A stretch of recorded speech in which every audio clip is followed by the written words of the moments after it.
Mm.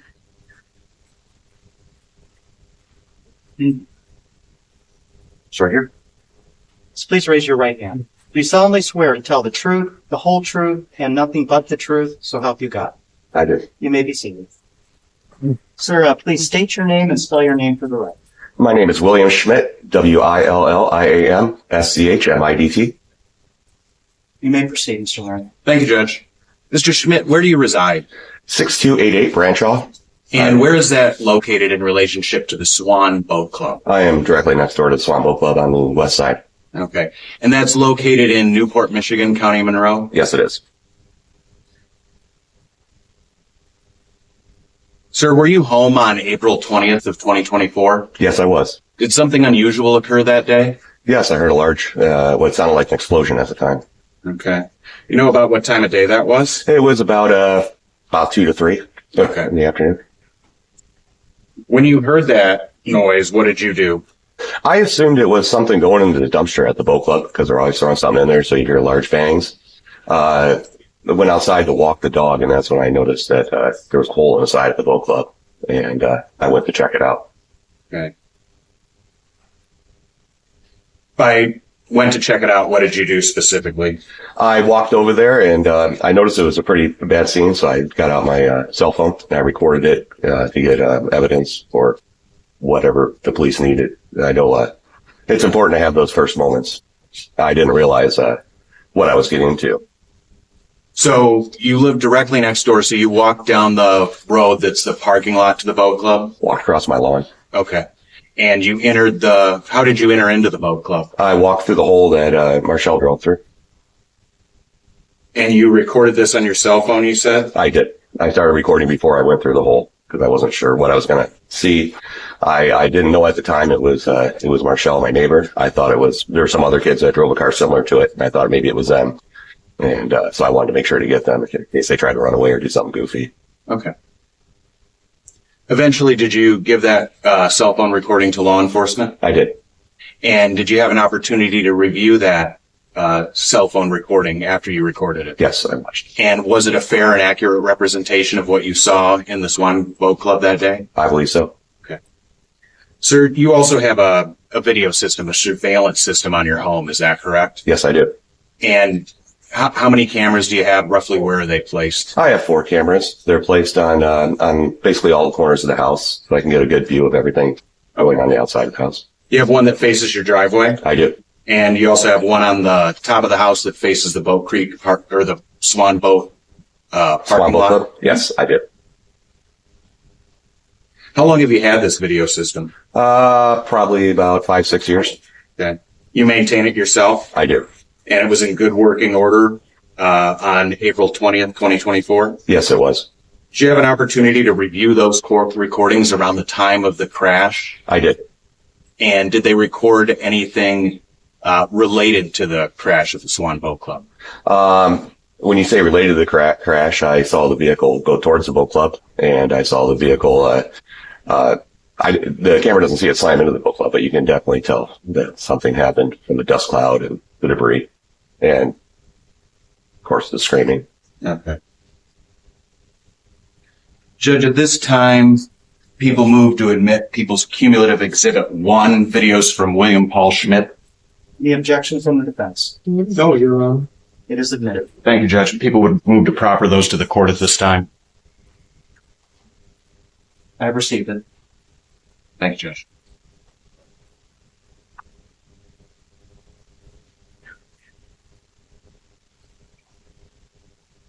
Mr. Schmidt, this is your camera that faces your driveway? Yes.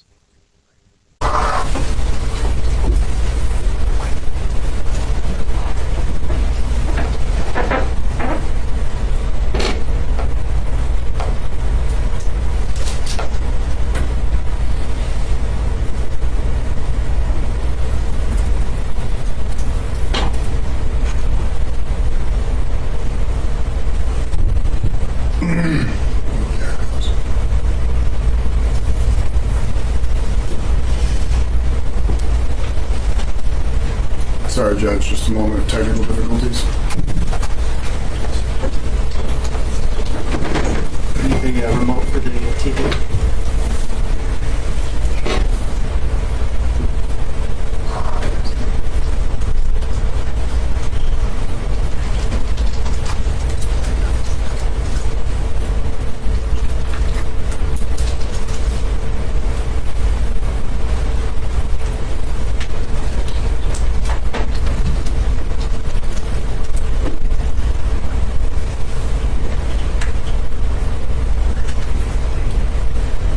record reflect the people are playing Exhibit 1.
No further questions from the people for Mr. Schmidt, Judge.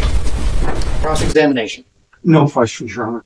May the witness be excused. From the people, yes, Judge. Yes, Your Honor. You're free to go, sir. Thank you. Thank you. Before we proceed to the next witness, the people filed an amended information. Does the defense waive reading of the complaint? Yes, Your Honor. How does the defendant plead? Stand mute to the charges. Defendant standing mute, plea of not guilty is in. Thank you. People may call their next witness. Thank you, Judge. Your Honor, we'll call Daniel Reardon.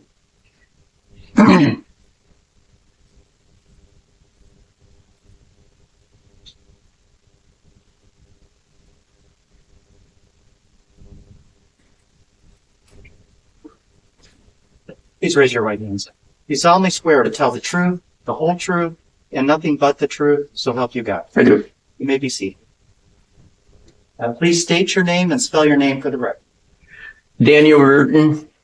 You want the first name spelled too? Okay. DanielRiordan.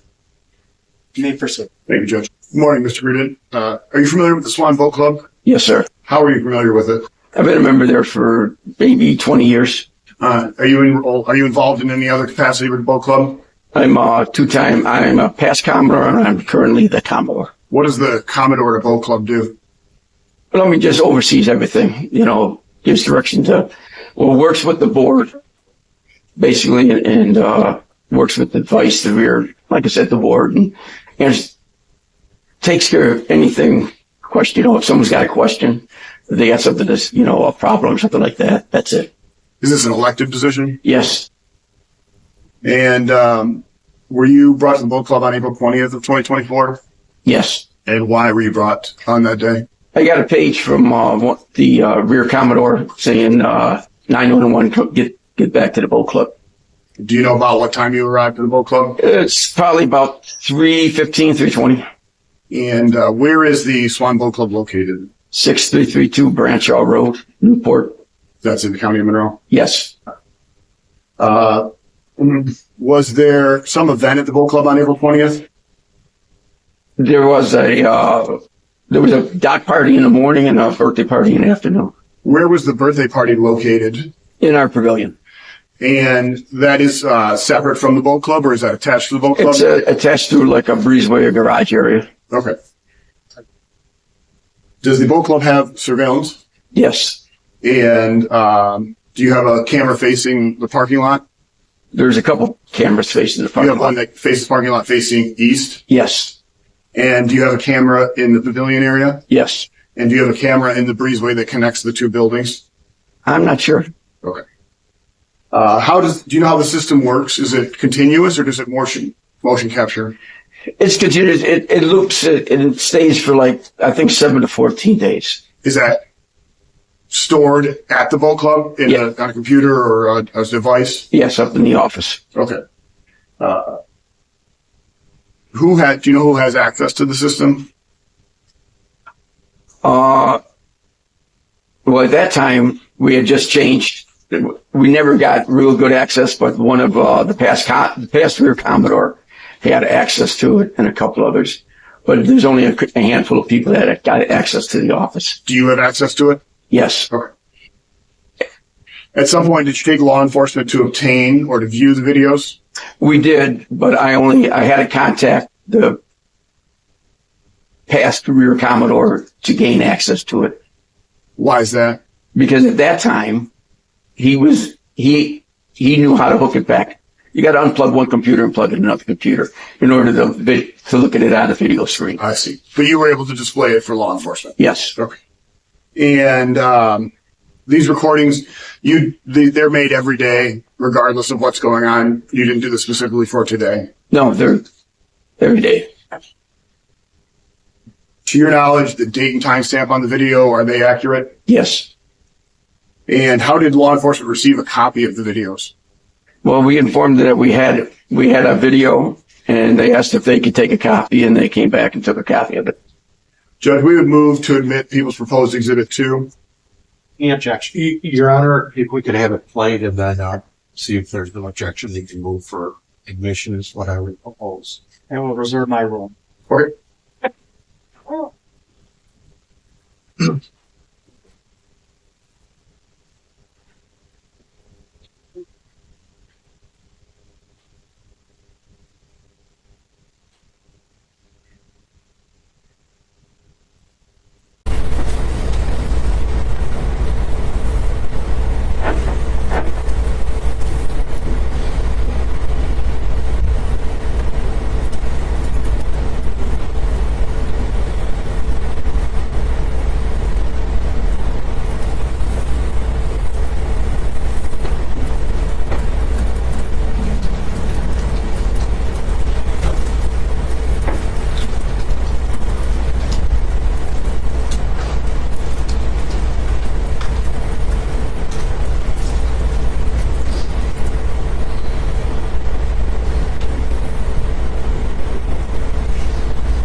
Yes.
Judge will renew our request to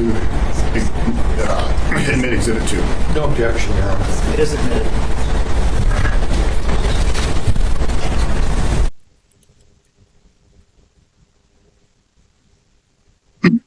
No further questions from this witness, Your Honor. Cross-examination. No questions. Is the witness excused? The people excuse the witness, Judge. Defense as well? Yes, Your Honor. Feel free to go, sir. Thank you. Thank you.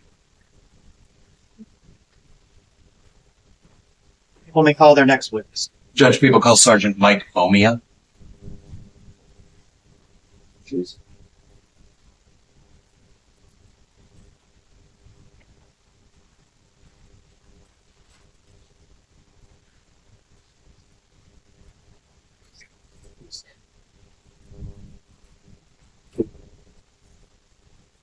You solemnly swear, tell the truth, the whole truth, and nothing but the truth, so help you God. I do.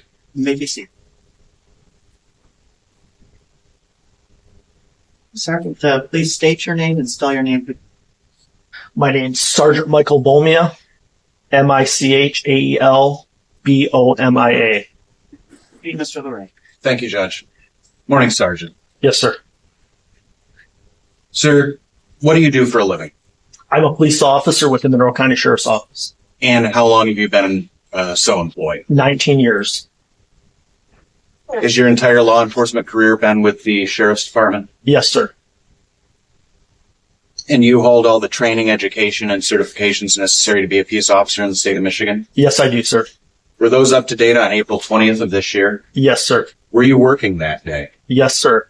What was your assignment? I am the shift supervisor for the Days B platoon. And what does a shift supervisor do on the day shift at the sheriff's office?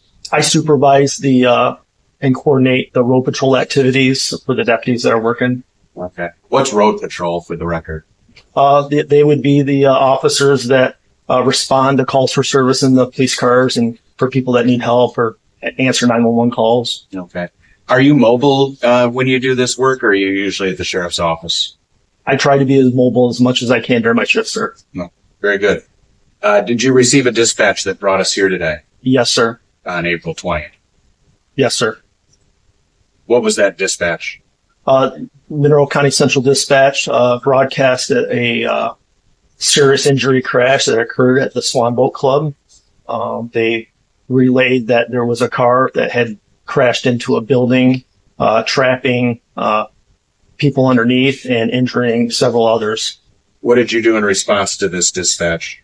I was at North Dixie Highway and Interstate 75, and I responded with my license sirens.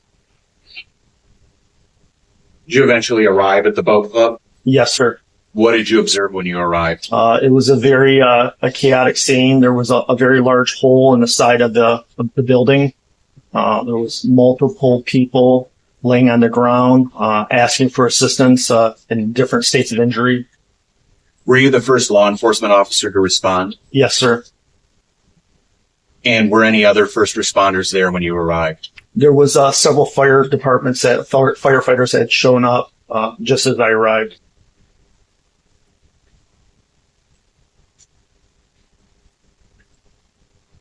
You indicated there was a hole in the building.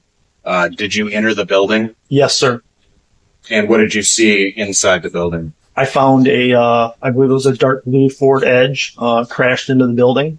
There was several other victims lying on the floor. And then there was also a set of folding chairs with several people sitting on those folding chairs. Okay. At some point, was the defendant in this case pointed out to you? Yes, sir. I asked witnesses if the driver was here, and they pointed out to the suspect. And did she identify herself to you? Yes, sir. Do you see the person who identified herself to you as the driver of the vehicle? Yes, sir. Yes, sir. Your Honor, we'll stipulate for the identification. Stipulation is entered. Thank you, Judge. What did you do with the driver of the vehicle at that time? I began to escort her out of the building, and I asked her if she was okay, if she was injured during the crash, and how she ended up crashing into the building. Okay. And what did you do with her at that time? I secured her in the back seat of my patrol car. Okay. What did you do after that? I started to help out the first responders as much as I could, looking for other victims, which we found several in the area that was then in front of where the vehicle crashed in a separate room. Okay. Sergeant, were you assigned a body-worn camera at this time? Yes, sir. And was that functional and operational at the time of this incident? Yes, sir. Have you had an opportunity to review the footage from that camera? I did, sir. And is it a fair and accurate representation of what you saw that day? Yes, sir.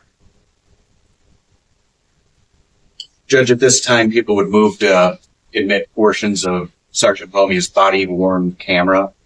Any objection? Your Honor, again, I would just ask that it be played by the What is there on the request? Okay. At this time, Judge, we'll move to proffer it to the court. You may proceed. 1517 Central City.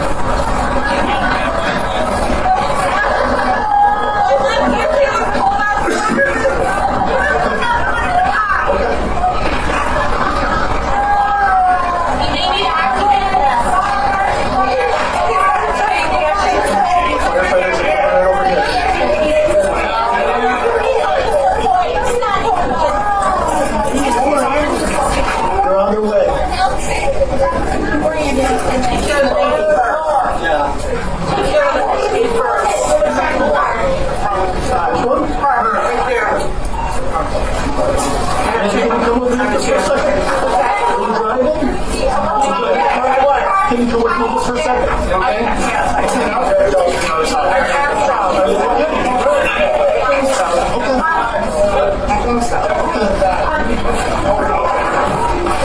This one out here?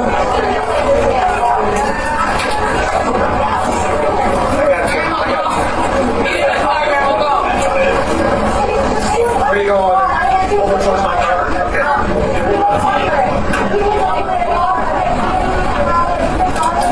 Got it, hon?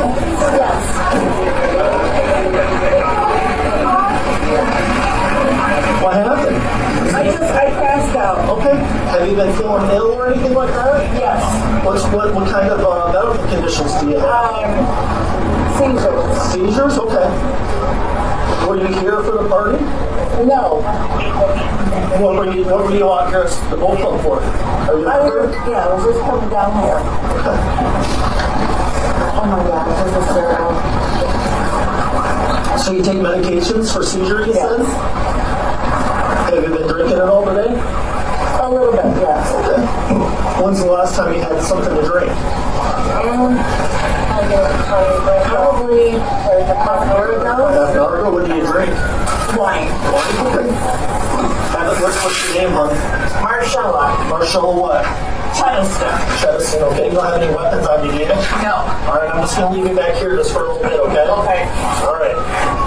Do you need to see any medical attention right now? I don't think so. Okay. I'm going to roll down this window over here and just get you some air, okay? Okay. I just want to separate her from everything that's going on.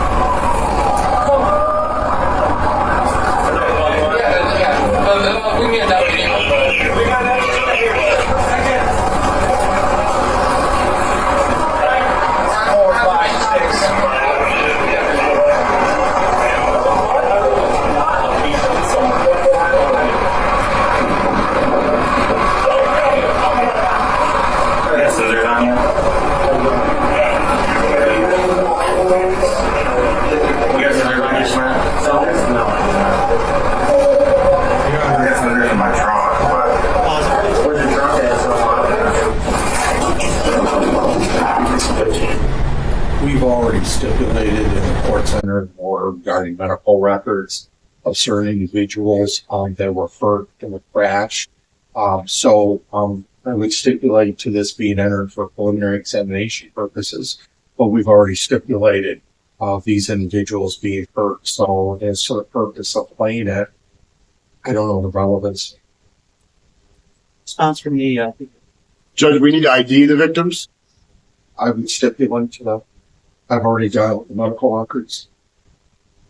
Judge, it also illustrates the scene at the time, the chaotic nature of it. I believe it's quite relevant to this matter.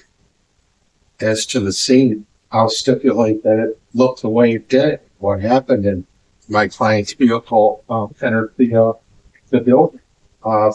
Anything else would be just completely irrelevant. I'm stipulating these people were injured as a result of her motor vehicle crashing through the building. Are you stipulating also the admissibility of it? Admissibility of this video? Correct. I stipulate to the admissibility for preliminary examination purposes. That's fine. So to bind over, I have to find that there has been a serious impairment of bodily function. Are you stipulating as? Well, Your Honor, that's where the order that's been entered by stipulation of the parties that the medical records are going to be entered, is my understanding through the prosecutor that may have been sent over to the court maybe a day prior so the court may have time to digest it and review it. So, in effect, if the medical records show a serious impairment of an important body function, then it does, and you would not object for preliminary examination purposes.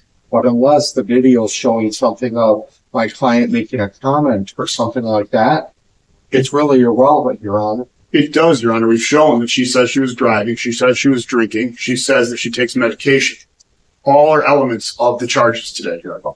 Your Honor, I understand, but to go further in this video, there's really no need. It's not relevant. They already got in what took place, and I'll stipulate that that's accurate. A question before the court is the extent of the victim's injuries. Whether a serious impairment of bodily function occurred to each one of the victims named. I have reviewed the medical record, but I do believe video evidence from the scene is relevant as to that. Your MRE boil injection is overrated. Okay, I respect that, Judge. Thank you, Judge. I don't know that I'm going to be able to find the exact spot, so if it's okay with the court, can I restart? I can attempt if you'd like. But I give you a few minutes to get to the point. I'll take it 5 minutes. Thank you, Judge. All rise. District Court's in recess. You may be seated.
Approximately it. I cannot, with the way PowerPoint works, I can't pause in the middle of it, so I'm just going to play it like this. I think you're mad at IT.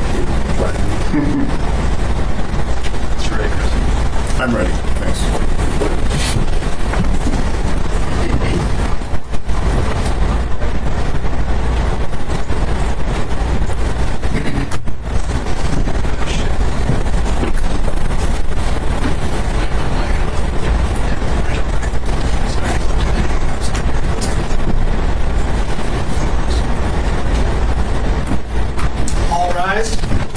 First District Court is back in session.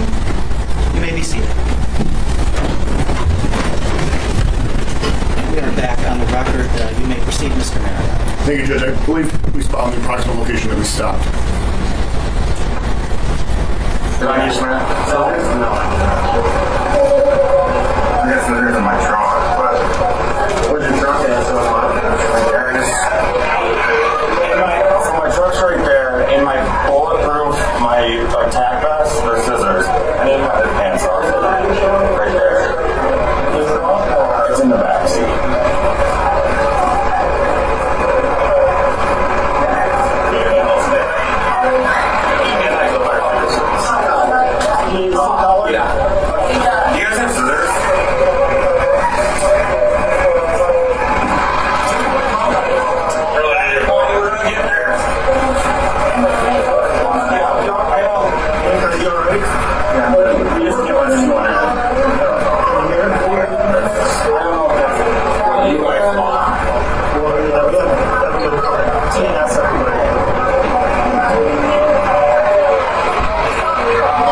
There's another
What's your last name again? Yes. Smollett. S-M-O-U-T-H-B-H.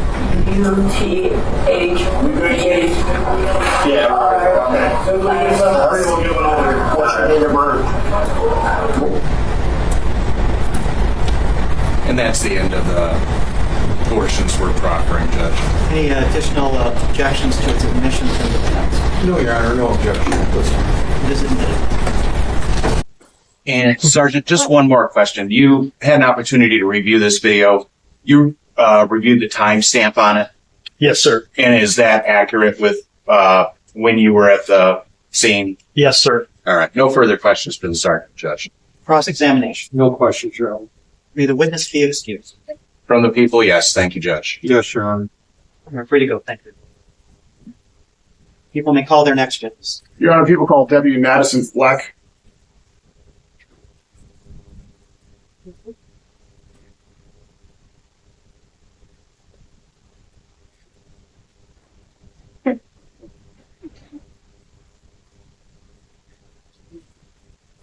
Please raise your right hand. Do you solemnly swear to tell the truth, whole truth, and nothing but the truth, so help you God? I do. You may be seated. Deputy, please state your name and spell your name. Madison Fleck, Madison-Fleck. You may proceed. Good morning, Deputy. How are you employed? I'm employed through the Monroe County Sheriff's Office as a deputy sheriff, How long have you been in that position? approximately 4.5 years. Were you in any other law enforcement position prior to that? No, sir. Okay. Are you certified to be a peace officer in the state of Michigan? Yes, sir. And you were on April 20th? Yes, sir. You were working on April 20th as a deputy? Yes, sir. And did something bring you to the Swan Boat Club? A call came in through Monroe County Central Dispatch, and I responded to it. And do you know approximately what time you arrived at the scene? No, sir. Can you describe the scene when you arrived? When I arrived, there was multiple EMS and fire personnel already on scene, as well as my supervisor, Sergeant Romeo, and Deputy Schmidt. And then when I responded into the venue, there was chaos. There were still people being treated and pulled out of the building.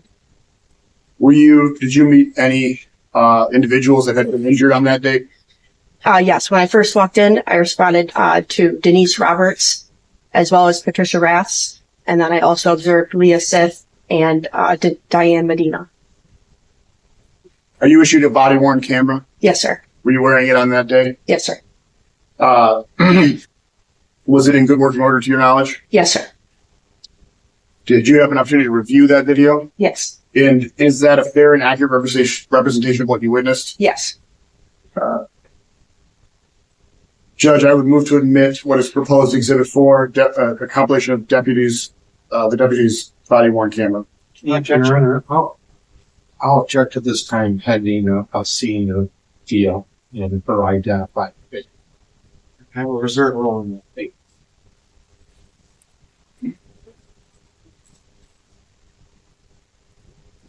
Exhibit 4. This is Exhibit 4, Your Honor, Judge.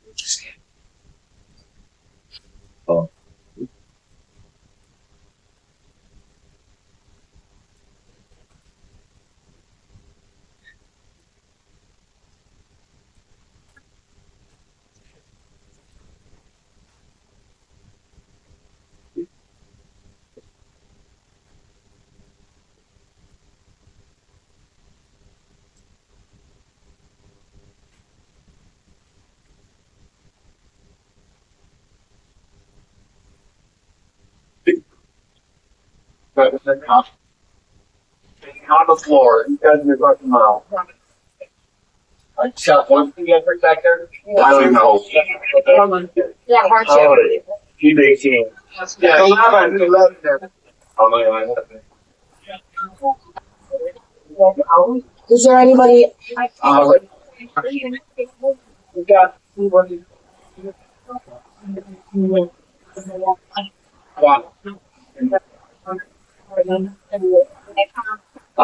I got these things in the info, and I start looking on getting there. And then this one I got. no.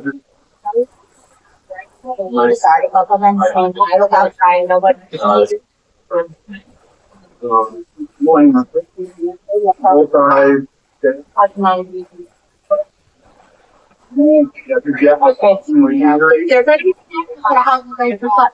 No, just Just try to stay out of the way of everybody and help where you can. The most critical. I need all three of them. So that. All right. So we're going to my facility. That's right. Are you related? Right behind.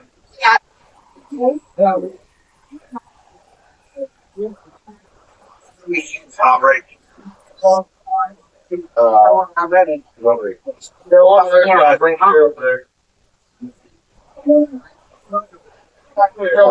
lot of nail. You start doing this one day. You need help. Stuff.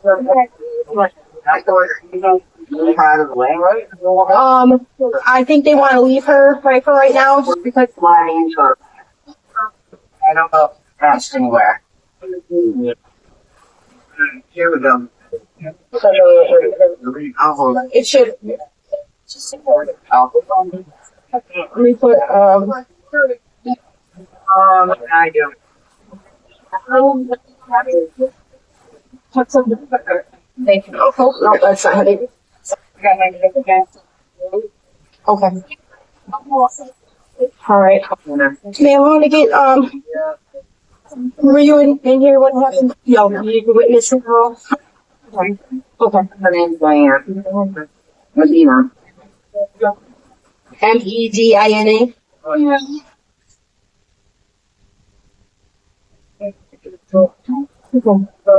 Does it hurt pretty much everywhere right now? Okay. Just try to take some deep breaths, okay? As much as deep breaths as you can. Yep. As deep breaths as you can.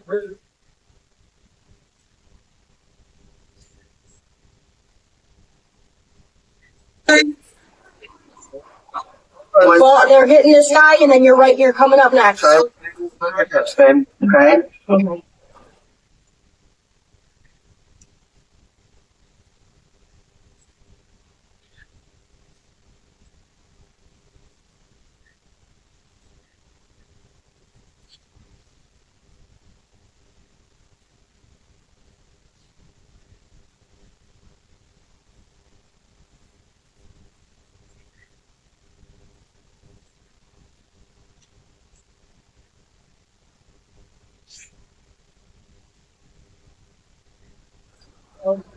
Okay. They have. They got to get her on them. These. They were right in front, so we'll keep her right there. Need any help back there? Okay. Sir, No. were you witness to the crash? I was in the bar. I just heard it came in help out. So, but I didn't actually out there. Okay. All right. We'll need to start getting That's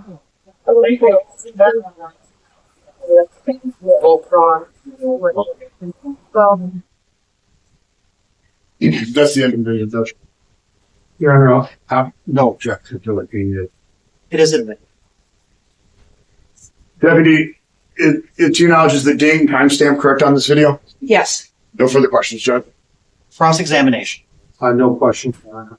May the witness be excused. People excuse the witness, Judge. Yes, Your Honor. You're free to go. Thank you. Please. People may call their next witness. Your Honor, the people called Deputy Schmidt.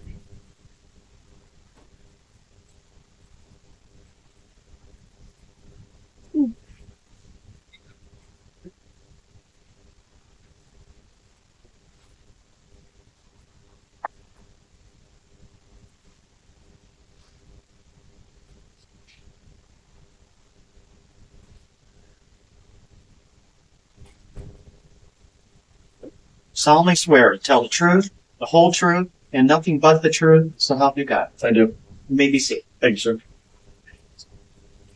Deputy, please state your name and spell your name. Deputy Stephen Schmidt, STEVEN SCHMIDT. You may proceed. Thank you. Good morning, Deputy. How are you employed? By the Monroe County Sheriff's Office. How long have you been in that position? 4 years. Do you have any prior law enforcement experience? I did. And can you tell me what that is, please? I started my career with the Riverview Police Department, and then I also worked with the Dundee Police Department. In all, how long have you been employed in law enforcement? 7 years. Are you certified to be a law enforcement officer in the state of Michigan? I am. And you were so on April 20th? I am. I was. You were employed as a deputy and working on April 20th? Yes, Do you have training investigating operating while intoxicated? I do. Can you tell me what training you have? I have SFST, Standard Field Sobriety Test training through Wayne County Regional Police Academy. I also have refresher training, as well as advanced roadside impaired driving enforcement training. Deputy, do you have any idea approximately how many OWI arrests you've been involved in? Approximately 40 to 50, somewhere in that range. I'm not exactly sure. Understood. Can you please describe the scene when you first arrived? So when I first arrived on scene, I got out of my patrol vehicle and it was chaotic. There were people running around screaming. There's injured people everywhere. I saw a hole in the side of the boat club. As I started to walk towards it, I noticed a small child laying on the ground. The child did not appear to be breathing or moving. At that time, I felt that there was most likely more people inside that might need medical attention. So I entered the breezeway area of the boat club. That's where I met with Conservation Officer Nick Ingersoll. He asked me for some help. There was a young boy in there that had an injury that needed attending to. At some point, did you interact with the defendant? I did. And did you administer field sobriety tests? I did. What test did you administer? The first test I administered was a horizontal gaze and nystagmus. And what were the results of that test? I was not able to complete that test. Why is that? The defendant could not focus on my finger, which was the stimulus for the test, so I wasn't able to complete it after multiple times. Is that a sign of intoxication? It could be. What other test did you administer? I administered counting backwards from a number to another number of my choosing. What were the results of that test? She was not able to complete that test. She miscounted. Did you do any other tests on that? Objection, Your Honor. How did she miscount? You could describe how she miscounted. The counting started from 100 and went down to 88. She started with 100 and then counted down to 90, and then she had some miscountings in there. I'm not exactly sure. I'm sorry, I couldn't hear him. He wasn't sure. Is that what you said, sir? Said that there were miscountings. Yeah, there were miscountings after the number 90. And did you say what they were? I don't remember off the top of my head. Thank you. Did you administer any other sobriety tests? I did. What else did you administer? The alphabet. I asked her to recite the alphabet A through Z without singing. And what was the result of that? She was able to pass that test and complete that test. The horizontal gaze and nystagmus, is that one of the standardized tests? It is. How many standardized field sobriety tests are there? 3. Did you administer any of the other standardized field sobriety tests? I did not. Why is that, Deputy? Due to her physical condition at the time, when I was able to speak with her and get her out of the back of the vehicle, she advised me that she had neuropathy in her hands and feet. The other 2 tests that are standardized are physical tests, the walk and turn and the one leg stand. I felt that by putting her through those tests, it could put herself in harm by potentially falling or tripping, and so that's why I chose not to do those tests. Understood. Did you notice any other signs of intoxication? I did. What did you notice? The odor of intoxicants coming off her person, her inability to maintain balance, and then also her eyes were bloodshot, watery. And at some point, did you place her under arrest? I did. What did you arrest her for? Suspicion of operating while intoxicated. Deputy, you can keep your voice, please. Yes, sir. Sorry. And at some point, did you have an interaction with another deputy named Karina? I did. And was this after the field sobriety tests? Yes. What's Deputy Karina's role in this matter? Deputy Karina is a DRE, a drug recognition expert. What is a drug recognition expert? He's able to essentially, it's a more advanced SFST training. where he's able to put a driver into different types of tests to determine exactly what kind of substance they're under the influence of. And is it fair to say at this point, Deputy Carina took over the investigation? He did at that point, yes. Okay. What does Deputy Carina, were you present during that time? I was. And what does Deputy Carina do with the defendant after he takes over? He starts speaking to her about different. Objection, Your Honor, as to hearsay. Response. That I'm not asking for what Deputy Carina said. I'm just generally asking, does he administer any other tests or anything that's admissible that we can discuss? What's he saying? No other sobriety tests. All right. Were you issued a body worn camera at the time? I was. And were you wearing it on that day and time? I was. And were you present during the interview between Deputy Carina and the defendant? Yes. Have you reviewed Deputy Carina's body cam video? I have. And is it a fair and accurate representation of what you witnessed? Yes. And prior, you had a body cam on as well, correct? I did. Did that camera capture the conversation as well? It did. Is there some reason we can't show that today? I'm not sure. Was your volume on, Deputy? Oh, it was not. So it's muted. Correct. You cannot hear anything that's said. Correct. Oh. Judge, we're going to move to admit Exhibit 5, which is a brief, torn down version of Deputy Carina's body cam video, which shows the interview with the defendant. Objection, Your Honor. Again, hearsay. This person, deputy, is not here for whatever reason to authenticate that that's true and accurate at that date and time. Judge, this deputy just authenticated it. He was present during the interview. His body cam was on as well. However, it was muted, but he can testify to what was said. So it is not hearsay as he can cross-examine. He was present during the interview. Well, if there's any testimony, voice of Deputy Carina, that's hearsay. He's not here to verify that that's him speaking and what he said and date and time. Could you check in on the confrontation clause or hearsay? It would be hearsay and confirmation. Oh, Judge, Deputy Carina's statements are not offered to prove the matter asserted, so it's not hearsay. Well, it is. Then why are they showing? Because we want the defendant's statements, Judge, which are offered to prove the matter asserted. Your Honor, confrontation.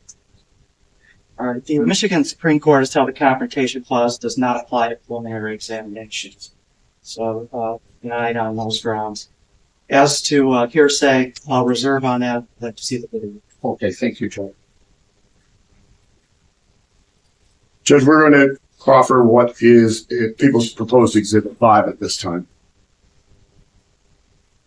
Actually, one quick question, Deputy. To your knowledge, prior to this interview, was the defendant Mirandized? She was. And by that, she was read her Miranda rights? Correct. Your Honor, who read the rights? When were they read? Is that an objection, Judge? Yes, I object. If there's any statements or anything, I'd like to know that she was read her rights. Judge, we have provided the defense counsel all of these videos. He has had an opportunity to review them. We, for the brevity of this hearing, we have cut down countless hours. So if the defense counsel wants to argue that we shouldn't be showing all of this video, but then he says we should show more. So we can't have it both ways, Judge. Either we're going to be here for 4 days watching video, or we have to cut it down. Also, there are some inadmissible things, so we have to remove those as well.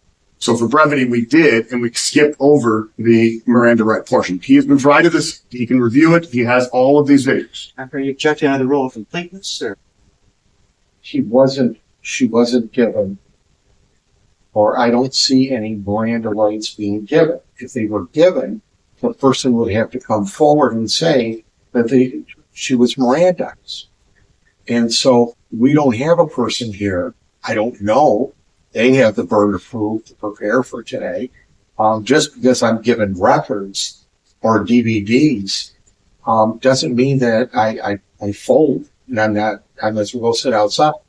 So, Your Honor, just because they give me things, doesn't mean that I stipulate to them. So, Your Honor, that's their case to prepare. And I don't have any knowledge of the Miranda rights of a person today that's going to be testifying. Thank you. Do you wish to voir dire the witness as to the Miranda statement? Are you talking to me, Judge? Yes. He has the burden of proof, but okay. Officer, did you read the Miranda rights, commonly referred to as Miranda rights, advice of rights to my client? I did not. And did you ever have my client sign or initial each Miranda's right? I did not. We rest your honor. Deputy, were you present when the Miranda rights were read to defendant? I was. And were the complete rights read? They were. And who read those rights? Deputy Carino. All right. Yeah. Judge, I would further state that no motion to suppress has been brought. This is not the time or place to argue this. He could have brought a motion prior to this. Nothing has been, this is the first we've heard of the judge. Your honor, I'm supposed to be Nostradamus and figure out what they're going to do in the future. They have the burden of proof. Don't put it on me because they may not be prepared. So they're the ones that are going to bring in statements. You have the officers, and you don't have to worry about hearsay. They have the burden of proof. I don't. It's sort of in their sandbox. So, Your Honor, please don't allow them to put the burden on me or my client because they may not be prepared for today. Thank you. And your objection to the statement is? It's hearsay. He's saying he heard somebody say some rights. Well, I'd like to be able to say that. And if the evidence is no longer around, then it's to be used against them. Thank you. Mr. Marriott, what exception or exemption to the hearsay rule do you believe the testimony falls on? Your Honor, it's not hearsay. He's telling you what he saw, what he witnessed. And it's not offered to prove the truth of the matter asserted, Judge. That we aren't burdened by proving that these are admissible. He can object to the admissibility of them. He can file motions to suppress. None of that has happened. He's had this evidence for months, Judge. We've been prepared for this case for months. Now, if I get this right, listening respectfully, Judge, to the logic of the prosecutor, I'm supposed to know ahead of time of what he's going to put in court. And then I'm supposed to file a written motion of what he may put in court. I can't get in his brain. I don't know what he's doing. I have no idea what evidence that he's moving forward. And he knows that you got to have the officer here or the person here that allegedly read any rights or had them signed off. That's a critical portion of this case. And it's a critical proceeding, part of the proceeding of a preliminary examination, waiving your rights. I'm sure that if it doesn't have anything to do with the case or it's that material, then why are we talking about it today? They're fighting strenuously to bring something in. Is it part of the elements? I think that's material. So, Your Honor, respectfully, under the hearsay rule, I can't cross-examine. It's based on a third party talking about what he heard. Thank you. Question of suppression isn't before the court. The only question is this a hearsay statement? It is an out-of-court statement by a declarant. It does not appear to fall under an exception or exemption. Objection is the Thank you. Thank you, Judge. Okay. Do you remember what happens when you? Really, I pulled Your the Honor, parking lot. I'm objecting. I'm objecting and he's still playing. You objected as to the testimony of the witness, correct? Of my client. I objected to my client and the witness. Both. They haven't shown any waiver. She certainly is detained. She couldn't walk home from there. And they had an absolute duty to inform her of her Miranda rights. So I object to that because nobody's talked about the Miranda rights because they didn't bring the person in that allegedly read the rights to her. So what is the legal basis for your objection as to playing the video? Because it's a statement, any statements that can be used against my client. She didn't sign off on her Miranda rights. prior to giving a statement and prior to being questioned, clearly being questioned. And she's been in custody. She couldn't walk out of there. Response from the people. Your Honor, it appears he's arguing a motion to suppress and a hearsay argument at the same time, Judge. Her statements are clearly admissible. So if it's a motion to suppress, that should have been brought prior to today. So if the court wants, we can play the whole video. We have it on video where she's read her Miranda rights. It'll take a minute, Judge, but we can gather that. All right, as to hearsay, this is a statement by party opponent. It is admissible. Hearsay objection is overruled.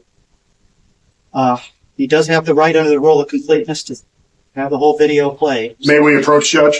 Yeah.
Because it's starting under the rule of completeness to see the entire video.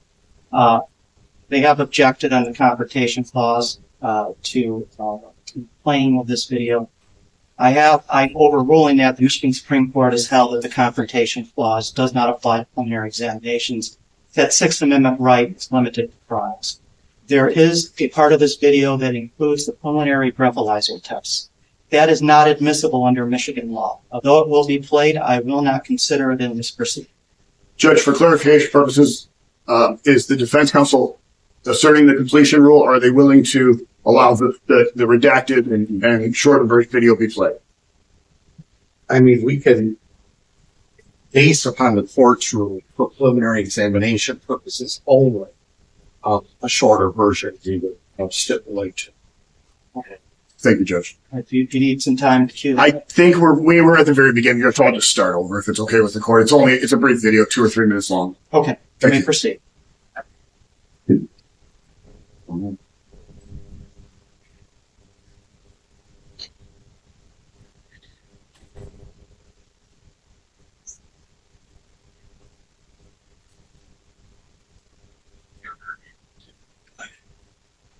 Judge, we are properly proposing to the 5 at this point, Judge. The 5 is playing. Okay. Or going around here? No, not really. I pulled into the parking lot and I thought I was driving up to the boat club, and evidently I was driving right to the pavilion. Which direction did you drive from? I live right down the street. Okay, so you were coming from that way? Yes. This way? When you got to the parking lot, what happened? I don't remember. You don't remember? I don't know. Okay. Do you think there's a reason you don't remember? Did something happen, or? You know what? I have these, seizures and Okay. Do you have anything where it says, like, maybe that, does your doctor permit you to drive and everything? I'm cleared to drive now, and I do have don't have my purse with me, but I do have a card in my purse. And when's the last time you had a seizure that you know of? March. In March? Yeah. Okay.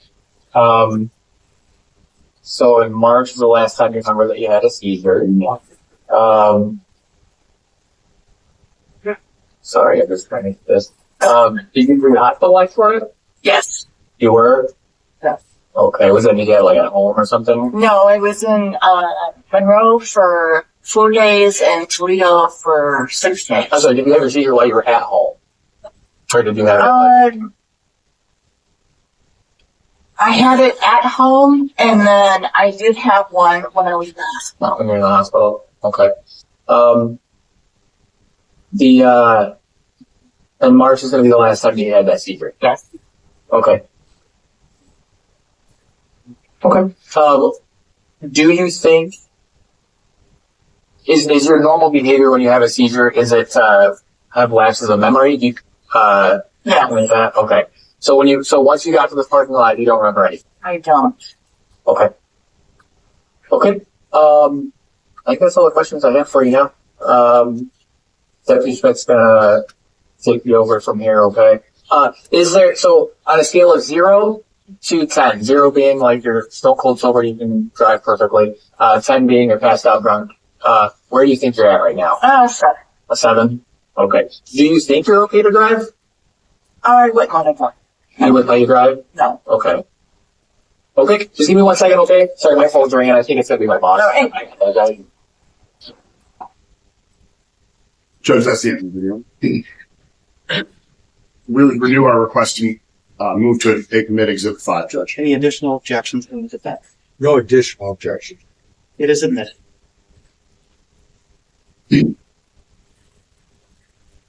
Deputy, who transported the defendant to the hospital? I did. And why were you transporting her to the hospital? To perform the blood draw for the OWI investigation. And at some point during the transport or your time with her, did she tell you why she was going to the boat club that day? Yes. What did she say? She advised me that she was on her way to attend a birthday party at the boat club. What hospital did you transport her to? ProMedica Monroe Hospital. And did that hospital draw her blood? They did. Were you present during the blood draw? I was. What happened to the blood after it was drawn? It was placed back into the blood kit by me along with the corresponding paperwork. Is that a kit that gets sealed away? It is. And that kit, you sealed it in the usual manner? Yes. And it was transported where? Back to the Monroe County Sheriff's Office. And ultimately, where did it end up? Evidence. Was it transported at some point to the crime lab? It was. Lansing? Okay. Did you receive the results back? I did. Judge, I'm going to show the exhibit. What is the people's proposed Exhibit 6? Objection, Your Honor. There's lack of foundation. Judge, this comes in under MCL 766.11B without foundation. I'm just being nice here, Judge. Response? I would like to cross-examine the deputy. He'll have that opportunity, Judge. Under the Code of Criminal Procedure, it's a self-authenticating document for purposes of preliminary examination. No foundation is required. Thank you, Judge. Yeah, I see it prior to.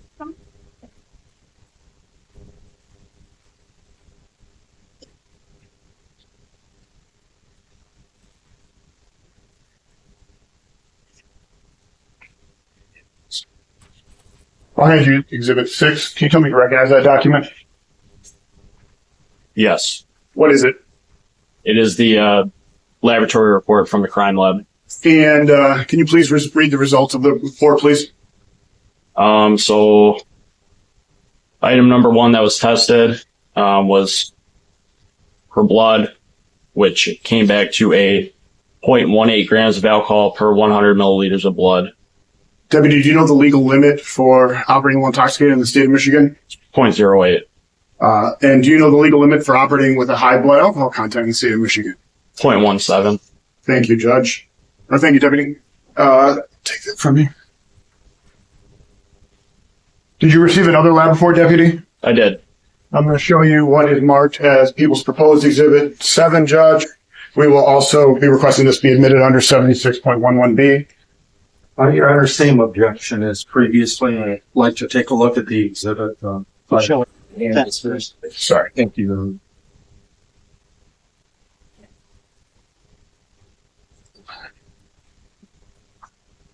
Deputy. Objection is overruled, it being a self-authenticating document.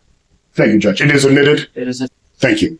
Judge, Deputy, this is Exhibit 7. Did you recognize this document? I do. What is it? It is the supplemental lab report that came back from the crime lab. And can you please tell me what the results of that report are? The crime lab detected gabapentin in her system. Does it provide a level or it just indicates gabapentin? It says 1.3 UG per milliliter. I don't know what UG stands for. Understood. Thank you.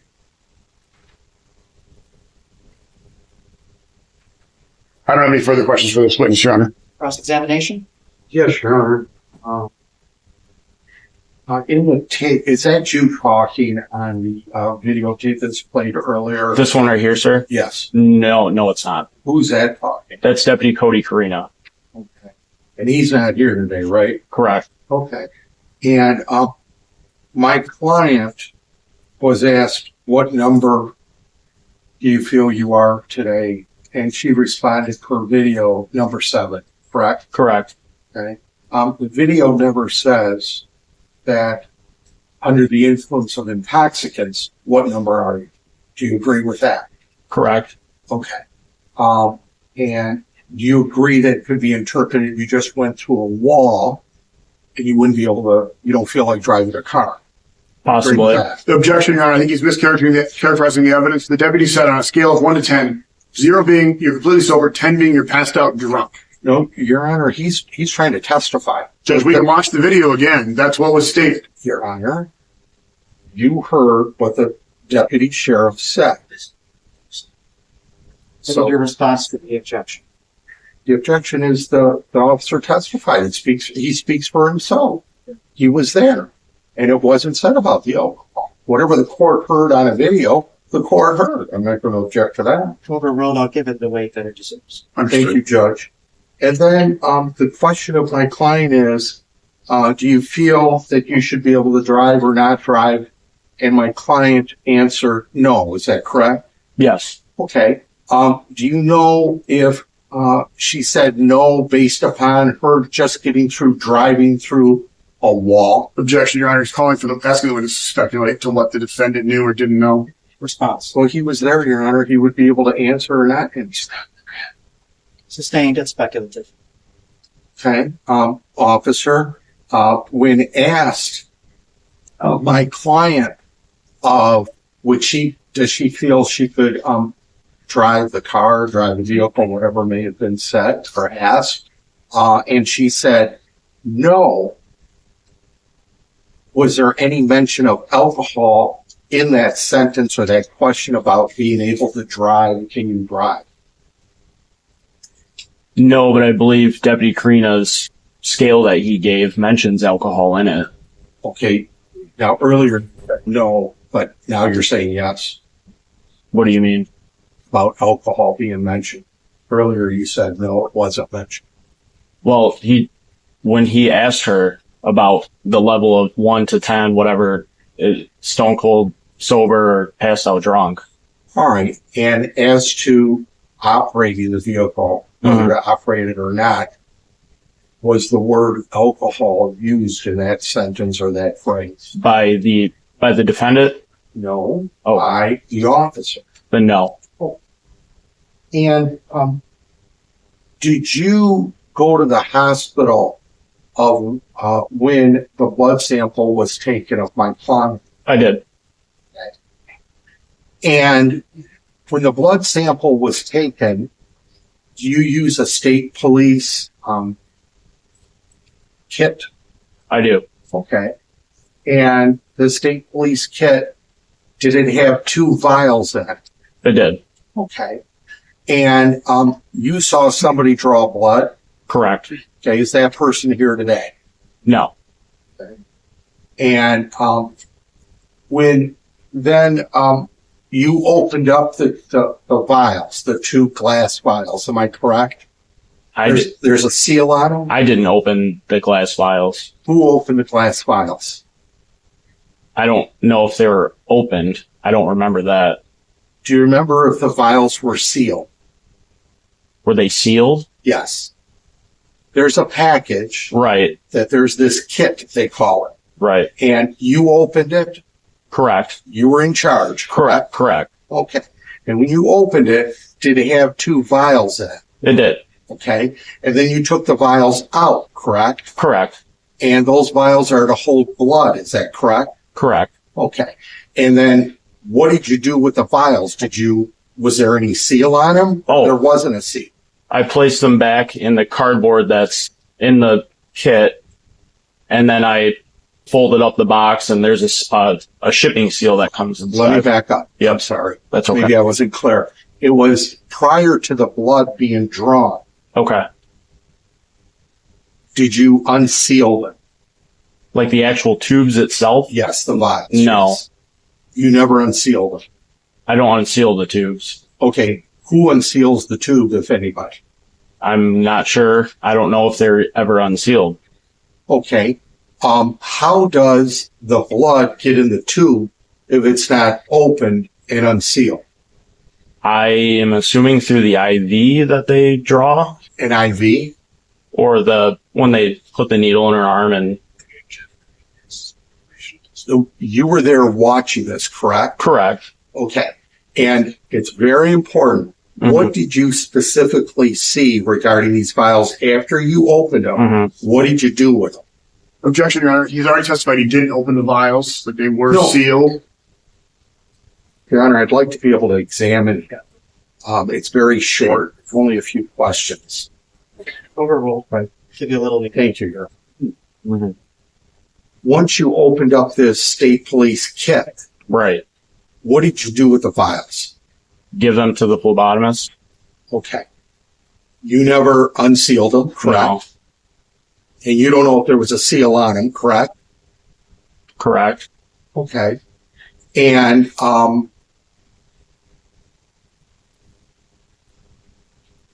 many times have you done this? In cases? A lot. Like what would that be? Would you say per month or per year? Just, I won't hold you to it. Per year, I would say approximately. It just depends. It could be a couple to upwards of 8, 9, 10.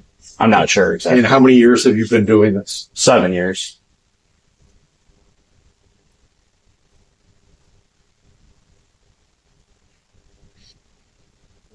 And did you look at these glass tubes, these vials, prior to giving them to somebody? I did. Okay. And you don't know if there was a seal or not, correct? I don't recall. There's something on the top. I don't know what it is. I'm You not. said there is something on the top, There's a white piece on the top. I don't know what it is. but you never removed anything prior to giving it to I never have. No. And was the tubes, when you look at them, Yes. and you pull them out, did you make sure there was nothing in them? Well, there's like a white powder in them. I think it has something to do with reacting with the blood potentially. What did you do when the person that drew this blood gave you the tubes back? Put them back in the Put them back in the container. Did you do anything with the tubes, like shake them or not shake them, or just put them in the box? What did you do? Just put them back in the cardboard that it comes in. Okay. And there's a sticker that goes on it. And did you have custody of this, or did somebody have custody after you brought it back to the station, I presume? It went into an evidence locker. Okay. Is the evidence locker refrigerated? No, it's not. Do you know any of the rules or regulations concerning refrigeration of blood samples and fermentation that may take place that if it's not refrigerated? Not off the top of my head, no. I don't have any more questions. Can you redirect any people? No, Judge. May the witness be excused. People excuse this witness, Judge. Yes, Your Honor. When they call their next witness. Judge, people call Detective Sergeant Jeffrey Hooper.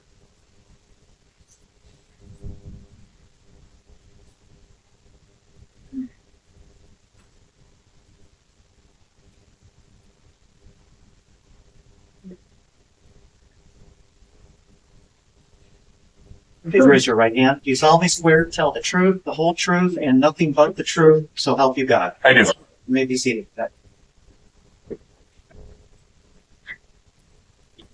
Please state your name and spell your name for the record.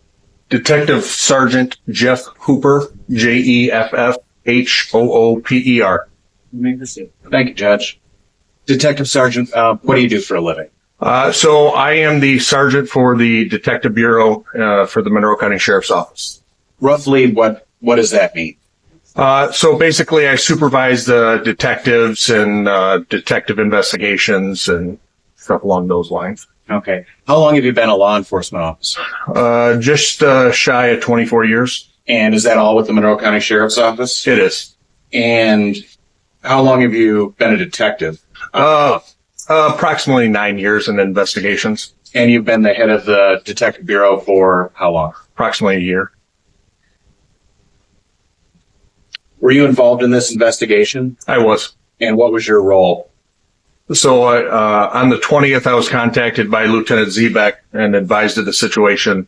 I responded to the scene, basically coordinated the evidence collection efforts on the scene. Okay. And did you continue to be a part of this investigation subsequent? Yes. And as part of the investigation, did you take part in an interview with the defendant on April 21st? I did. Okay.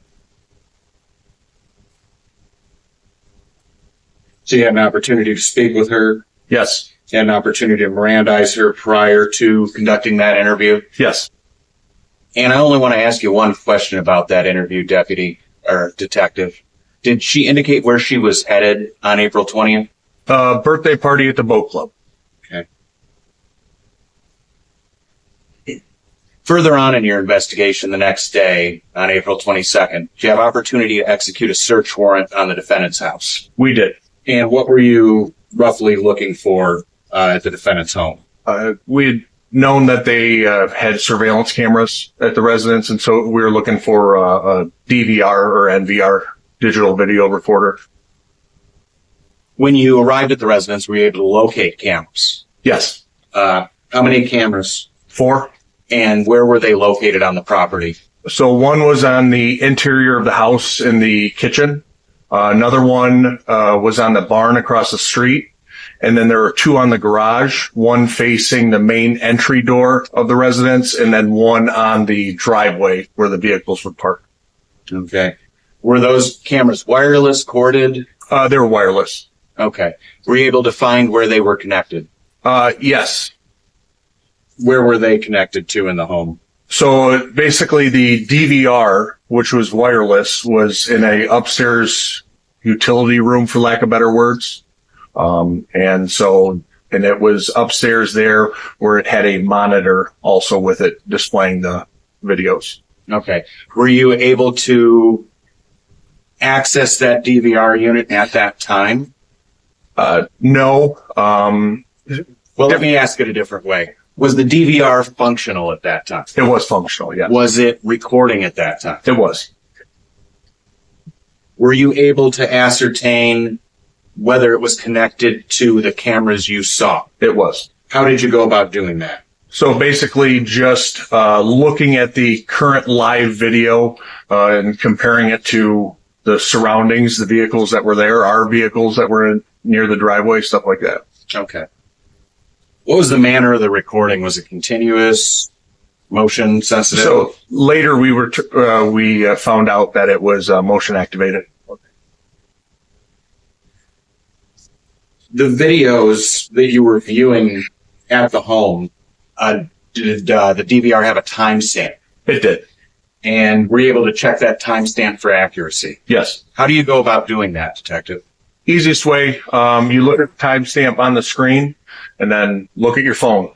And it was an hour slow. So basically, 2 o'clock on the DVR would be 3 o'clock. Okay.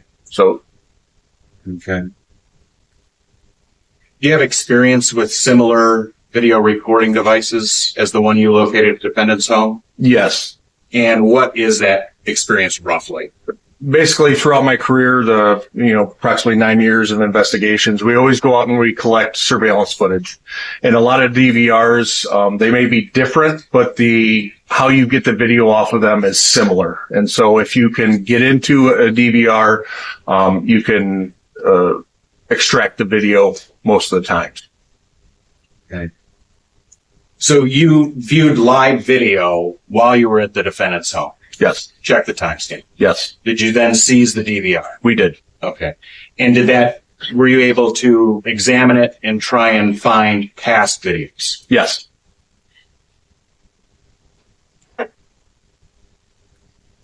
Did you find any videos from around the time of the crash at the Swan Boat Club? We did. And were you able to extract those from the DVR? Yes.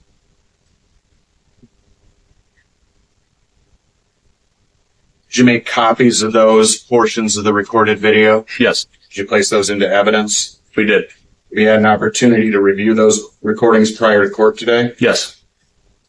And the recordings that have been placed on People's Proposed Exhibit 8, are those the same as the ones you extracted from that digital video recorder? Yes.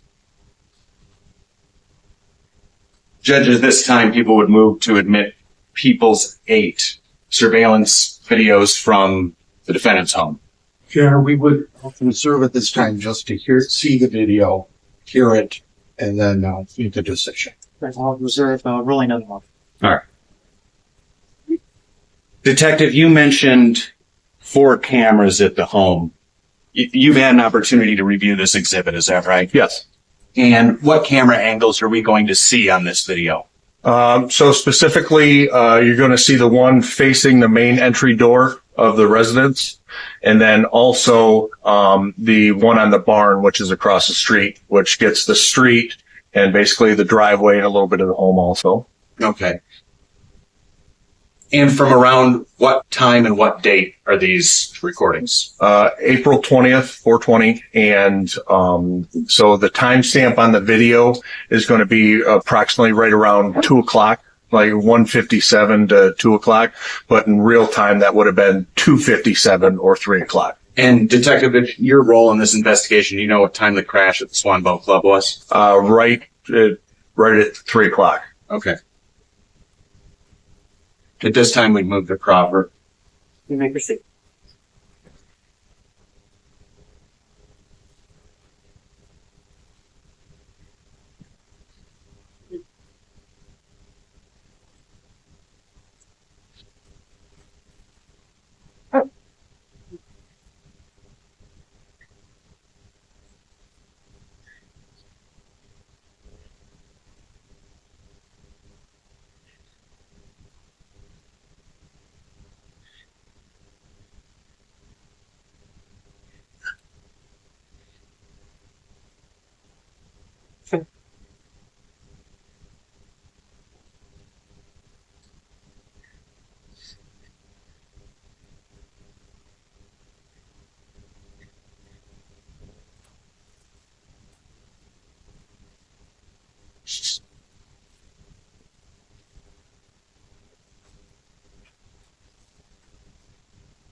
And what view is this, Deputy or Detective? Sorry. So this is the camera across the street on the barn.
Thank you, Judge. People would again move for the admission of People's 8. No objection, Your Honor. It is- For prelim purposes. It is admitted. Thank you, Judge.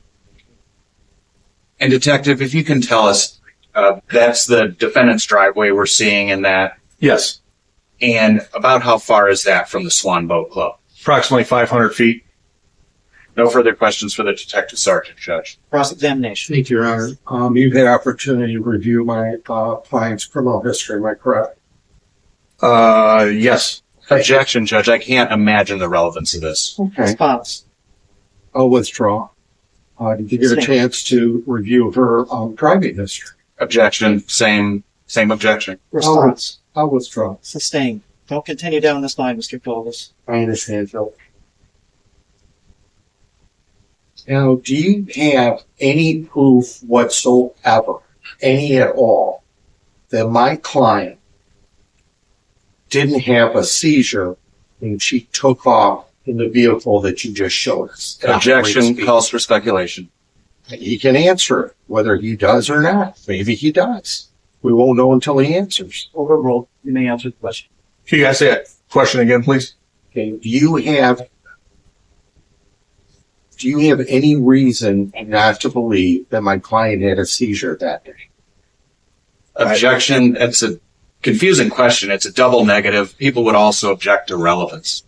Your Honor. Please rephrase the question. Thank you, Judge. Do you know if my client had a seizure at the moment that car took off in the video? I wasn't in the car.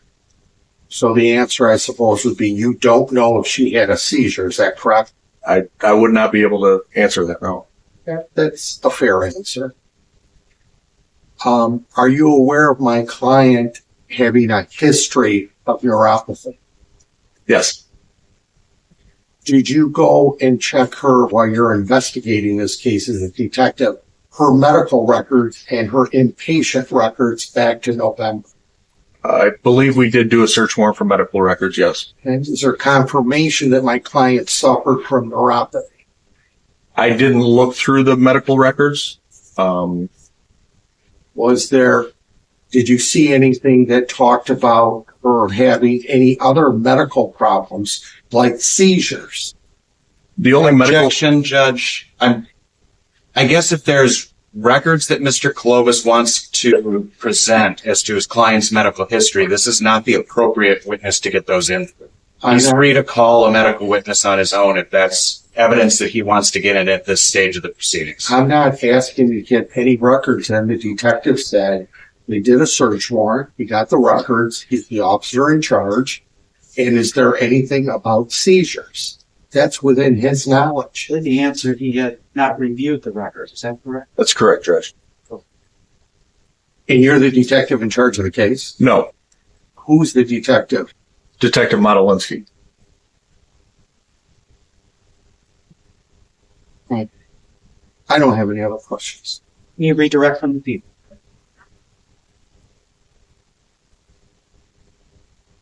No, Judge. Thank you. May the witness be excused. Yes. Yes, Your Honor. We're free to go. Thank you. Thank you.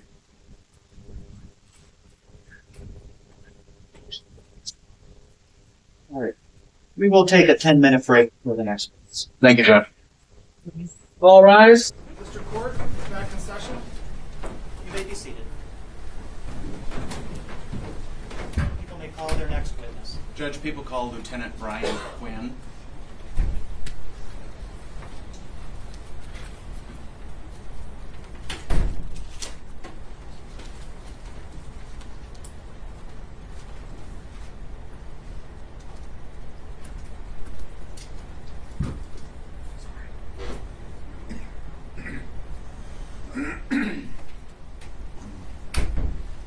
Please raise your right hand. You solemnly swear to tell the truth, the whole truth, and nothing but the truth, so help you God. I do. You may be seated.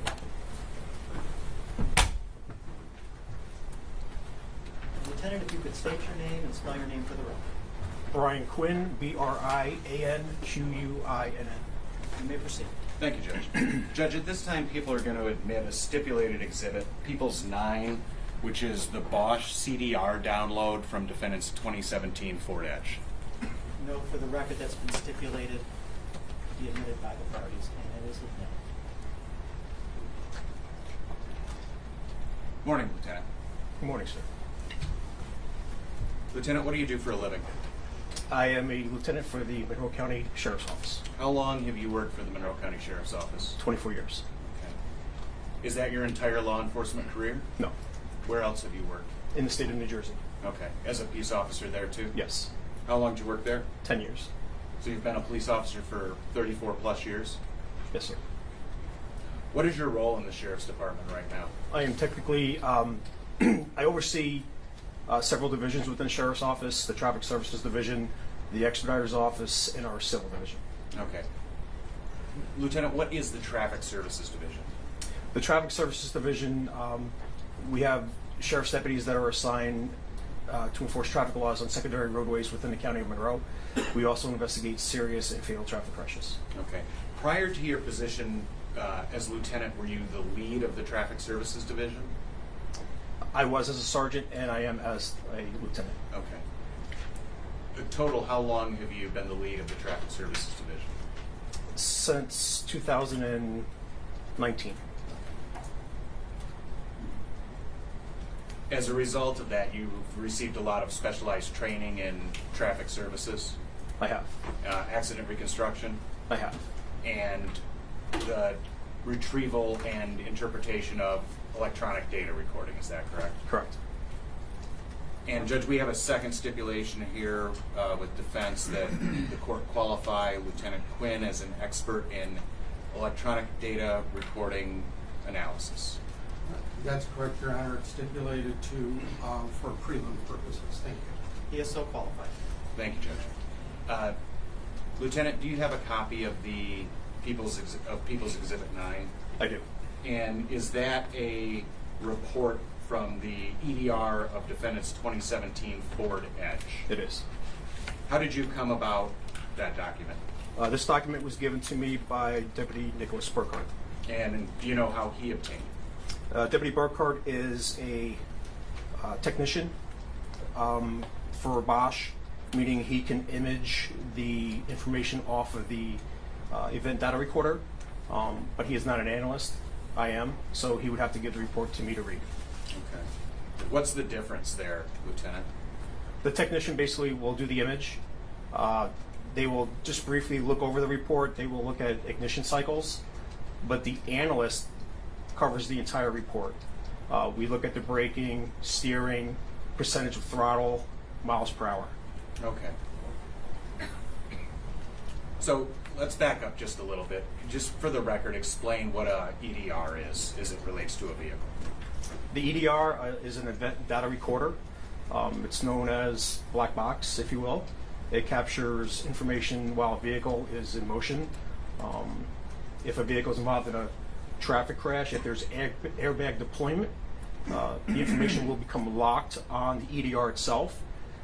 However, if a vehicle is involved in a crash where there is no airbag deployment, but it was enough motion within the vehicle to wake up the EDR, it could capture that information, but at times the information will be overwritten.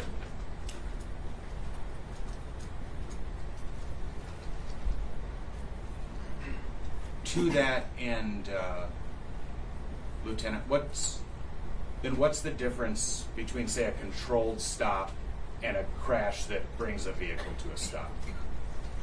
Control stop is an operator applying the brake. A non-control stop is one who crashes into another vehicle, building, pole, etc. Okay. And so when there's a crash into a building, pole, etc., what does that do as it pertains to the electronic data recorder? Well, again, if there is airbag deployment, it will lock in that information at the time what that vehicle was doing at that moment when the vehicle crashed. Okay. And was there airbag deployment in this crash? I believe so.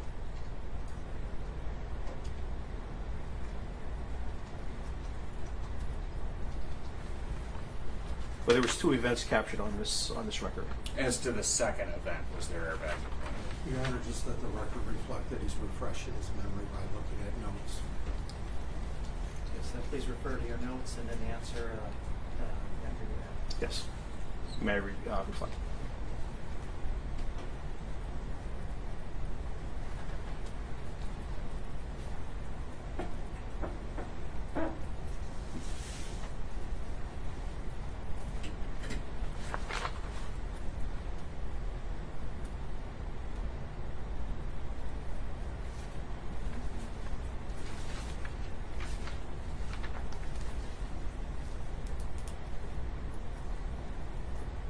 I believe there was, yes. Okay, so that would be what folks in traffic services would term a triggering event? Yes. And explain what a triggering event is. So that can incorporate many factors. If a vehicle is in motion and, for instance, a deer would jump out in front of the roadway and an operator would veer their vehicle to the left or to the right, the event data recorder, usually it's always sleeping. That will wake up the data recorder. The data recorder is basically saying to itself, something's happening here, we need to start to record. It will start to record for a little bit. However, if the vehicle continues in motion and there's no impact, the EDR will go back to sleep, basically. But when there's airbag deployment, the EDR will lock in all the information that the vehicle was doing at the time of impact. Okay. And what kind of information does it lock in? Braking speed, acceleration, steering, percentage of throttle, if lights were activated, seatbelt activation. For what? Your microphone got uncentered. This guy? Yeah. Sorry, thank you. And for what period of time does it record these statuses of the vehicle? Every vehicle is different. I've seen some recordings or images where it could be 10 seconds pre-impact and 5 seconds post, or 5 seconds pre and 5 seconds post. So every vehicle is different. You keep using the term image. What does that mean as it relates to a EDR? Basically, we're taking a picture of what the EDR has stored. We're not downloading anything. We're just taking an image of it. So that data exists on the EDR, and the term that analysts use is image it to retrieve that information. Correct. What about this EDR, Lieutenant? What kind of information does it record? Or how? Let's ask it this way: how long does this EDR record? 5 seconds pre-impact. Okay.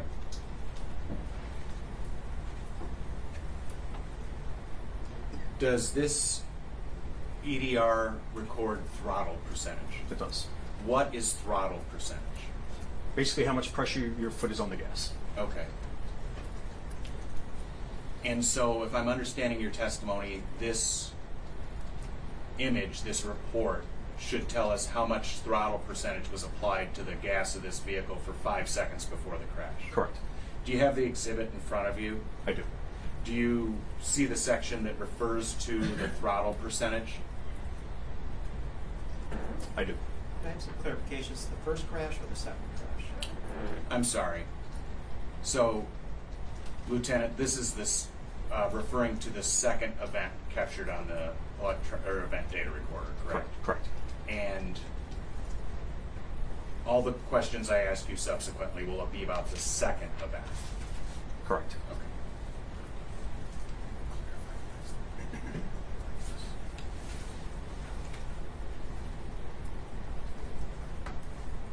Just to lay a little foundation here, Lieutenant, did you have an opportunity to review this case in its entirety? I have.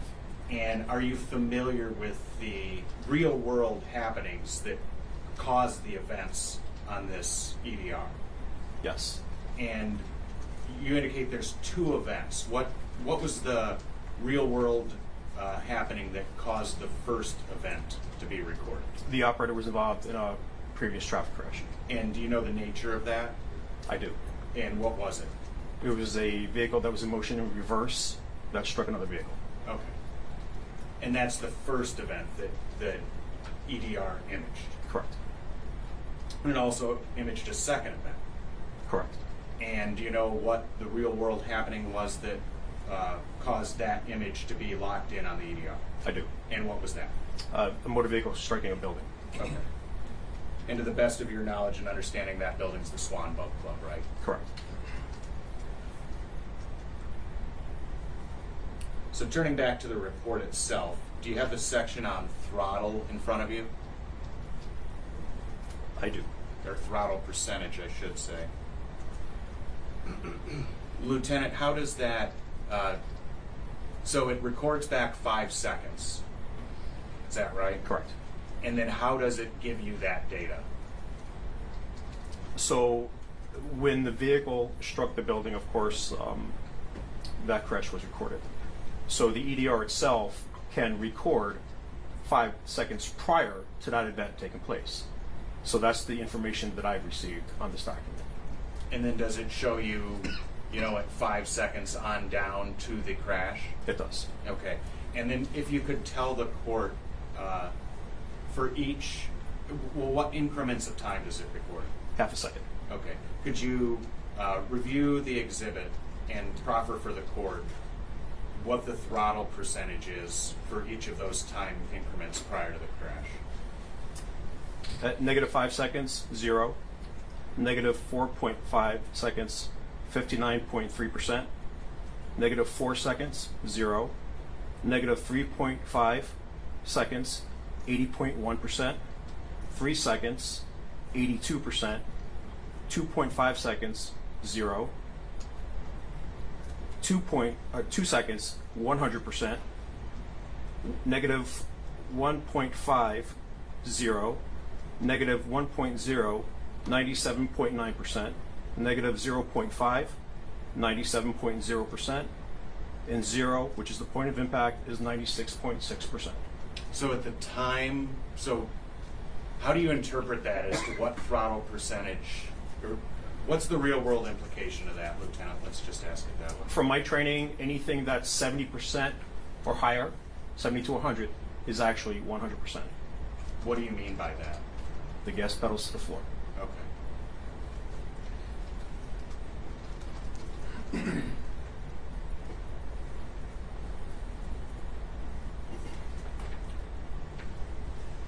Does this event data recorder record braking?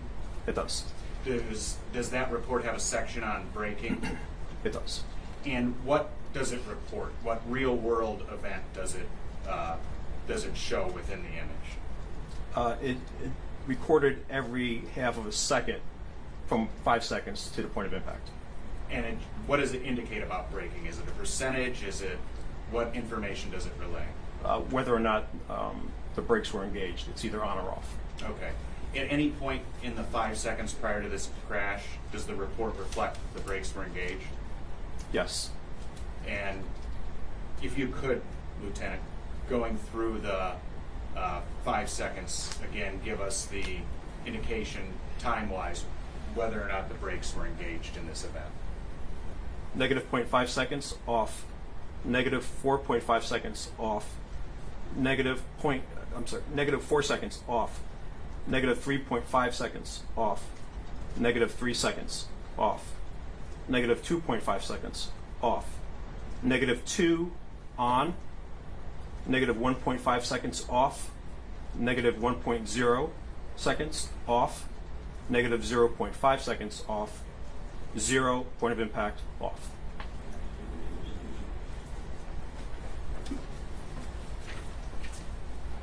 Lieutenant, does this event data recorder also record speed? It does. Okay. First of all, I'll ask you this. You know that you're familiar with the scene of this crash. I am. And that it takes place in a parking lot. You familiar with that? I am. Do you know what the statutory speed limit in a parking lot is? So, looking at the video and the roadway itself, Branshaw Road actually runs between the parking lot and the building itself. So that's considered still the roadway where the vehicle was being operated on. What we have here is a private road. So with private roads, the HOA, homeowners association, or any other type of association have to have something within their deeds, an HOA agreement regarding speed. So at one time, I do recall seeing a 10 mile per hour sign, which is yellow. Now, yellow is a caution speed. Somebody, I assume, put up a 10 mile an hour speed limit that's black and white, which can be confusing with a state colored speed limit like 25 in a residential. So being that Branshaw is a private road, because it does say a private road could be 25 miles per hour, that even private or not, an operator has to operate their vehicle carefully and prudent so they can maintain control of their vehicle. So where the vehicle curves to the right prior to impact, the vehicle was still on Branshaw Road, which would be 25 miles per hour. Statutorily 25? Yes. Okay. So do you have the section on speed that's contained in the event data recorder report in front of you? I do. And if you could just go through one last time, Lieutenant, and indicate to us what the defendant's speed was 5 seconds prior to the impact and on down. Negative 5 seconds, 29.5 miles per hour. Negative 4.5 seconds, 29.6 miles per hour. Negative 4 seconds, 30.3 miles per hour. Negative 3.5 seconds, 30.6 miles per hour. Negative 3 seconds, 30.7 miles per hour. Negative 2.5 seconds, 31.7 miles per hour. Negative 2 seconds, 32.9 miles per hour. Negative 1.5 seconds, 35.5 miles per hour. Negative 1 second, 37.8 miles per hour. Negative 0.5 seconds, 40.9 miles per hour. 0 point of impact, 44.3 miles per hour. Thank you, Lieutenant. Judge, I don't have any further questions. Cross-examination. Thank you, Your Honor. Sir, I got a little confused on the what's a public road, what's not a public road as to this area. Could you please just explain it to me? The road in front, you know where my client lives? I do. Okay. The road, the gravel road that's in front of her house, is that a public road or private road? Private. Okay. And the parking lot that's in front of the Swan Boat Club, is that private? The parking lot itself would be private, but Branshaw, again, runs through the parking lot and the building. So reviewing the video from the crash, to me, she was still on Branshaw Road and then leaves the roadway and then crashes into the building. All right. Just so I understand it, and I've driven there a few times, if I go down this gravel road in front of my client's house, what's the name of that road? Branshaw Road. Okay. And that's a private road? Correct. Okay. And then if the car, as in the video, veers a little bit to the left and strikes Swan Boat Club, that's a parking lot that it's veering over where cars park, correct? I believe where the curve is, negotiating the curve to the left would be the private parking lot for Swan Boat Club, but the vehicle veered to the right off of the roadway and into the building. Okay, that's correct. So that's all private, am I correct? Yes. Okay, so right to the building from her house is all private roadway, Correct. Okay, all right.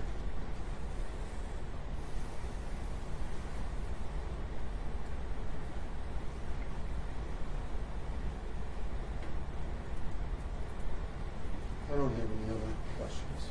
Any redirect from the people? Just briefly about the parking lot versus roadway issue. So Deputy Quinn, or Lieutenant Quinn, you've been to the scene, is that correct? Not the night that it occurred, but a few nights after. Okay. So you've had opportunity to personally view the parking lot of the boat club and Branshaw Road? I have. Okay. And is that paved at all? It is not. Is it lined at all? It is not. Are there parking spaces or lane markers? There are not. So is it fair to say that the Branchall Road blends into the parking lot of the Swan Boat Club? That's a fair statement. Okay. Nothing further, Judge. Any recross as to those questions? Yes, thank you, Your Honor.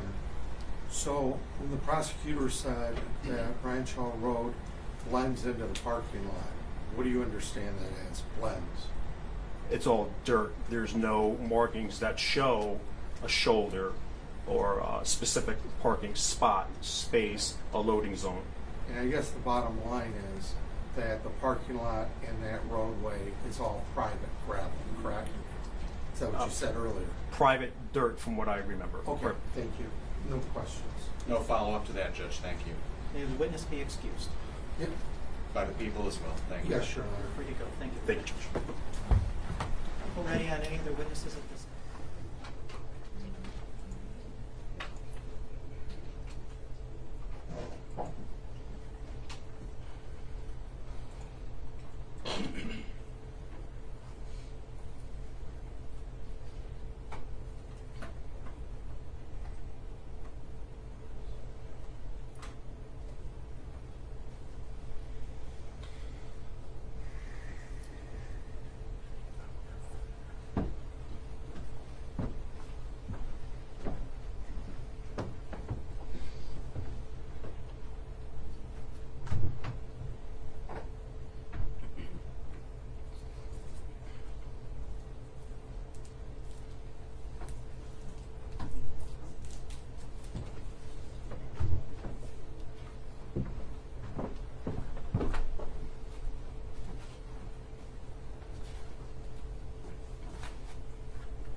Everyone can make sure their phones are silent, please.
All rise. First District Court is back in session. You may be seated.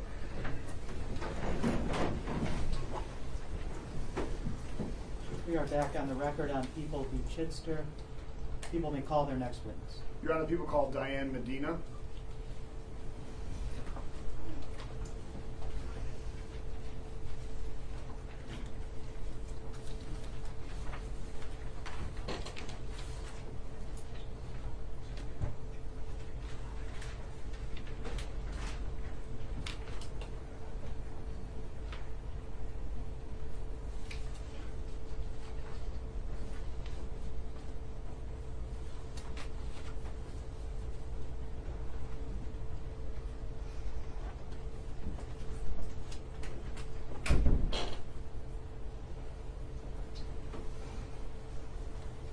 Please raise your right hand.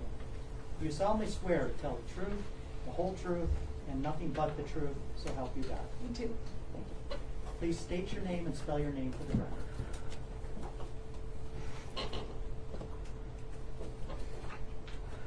Diane Medina. DIANEMEDINA. Dina, would you like a glass of water during your testimony? No, I'm okay. People may proceed. Thank you, Judge. Ms. Medina, are you familiar with the Swan Boat Club? Yes, How are you familiar with it? I'm a member of Swan Boat Club. And were you there on April 20th of this year? I was. What brought you to the boat club on that day? I was there for a child's birthday party. And are you related to the child? What brought you to the birthday party?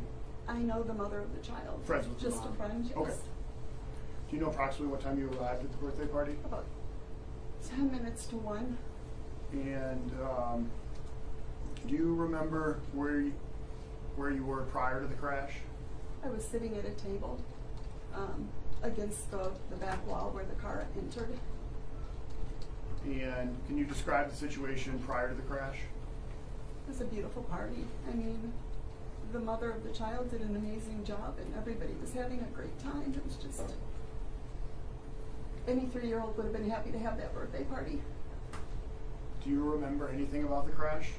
Yes. Can you tell me what you remember about the crash? I remember hearing a super loud, sounded like an explosion. I remember seeing like white dust, peripheral vision, and I felt something hit my back and pushed me. Do you know if you lost consciousness? I do not. And were you injured as a result of that crash? Yes, I was. Do you know what injuries you sustained? My pelvis was broken in 6 places. I had internal bleeding. My nose was crushed. I had a hematoma on my right arm. A laceration to my head. And some other things. I can't think of everything else. Did you have a closed head injury? Yes. And were you taken to the hospital on that day? I was. Do you know what hospital you were taken to? Originally I was taken to Monroe. Did you stay at Monroe? I did not. Do you know where you were taken after that? I was taken by ambulance to Toledo. Was this all the same day? Yes, it was. Were you admitted to the Toledo hospital? Yes, I was. Do you know approximately how long you were there? I was there approximately, I was in the hospital for 17 days. I think I was at Toledo for 10. Okay. Were you at a different hospital after Toledo then? I went to a rehab facility in Taylor. How are you doing today?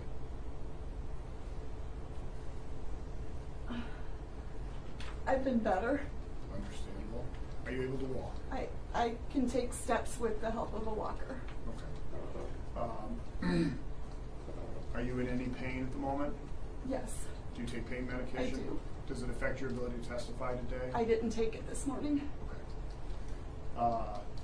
Do you have issues sitting or standing for long periods of time? I do. What do you have? What is that issue? My tailbone hurts, my hips hurt, and when I stand for a long period of time, my back hurts. Were you employed prior to the crash? I was. How so? I was quality control for Hollingsworth. Are you employed now? I am not. Well, I'm still employed, but I'm on a medical leave. You're not working. You're unable to work. Right. And that is by your doctor's orders? Yes, Are you in any therapy? I am. What kind of therapy are you taking? I do physical therapy 3 times a week. I do a speech therapy 3 times a week. And I do a psychologist one time a week. What is the speech therapy for? The speech therapy is for finding my words. Sometimes in the middle of a conversation, I'll lose my train of thought and forget what we were talking about. Is that related to the head injury? It is. Judge, at this time we draw the court's attention to Exhibit 14, the medical records for Diane Medina. These were previously submitted to the court by stipulation of the parties. I have no further questions for this witness, Judge. That exhibit is admitted due to stipulation. Cross-examination. Thank you, Your Honor. I just have one, ma'am. All these injuries that you have suffered were all results with regard to the accident.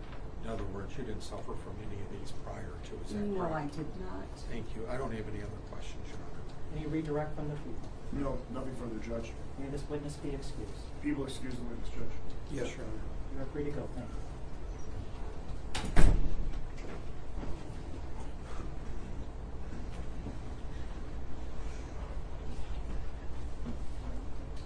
People may call their next witness. Judge, people call Edward Smothers.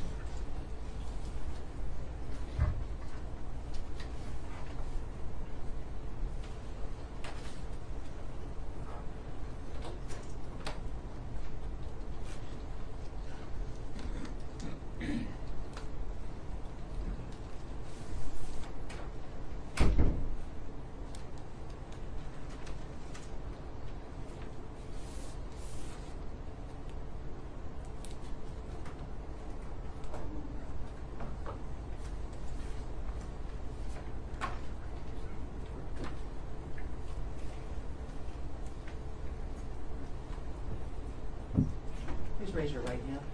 You solemnly swear to tell the truth, the whole truth, and nothing but the truth, so help you God. Yes. And be seated. Please state your name and spell your name. Edward Smothers. And could you please spell it? EDWARDSMOUTHERS.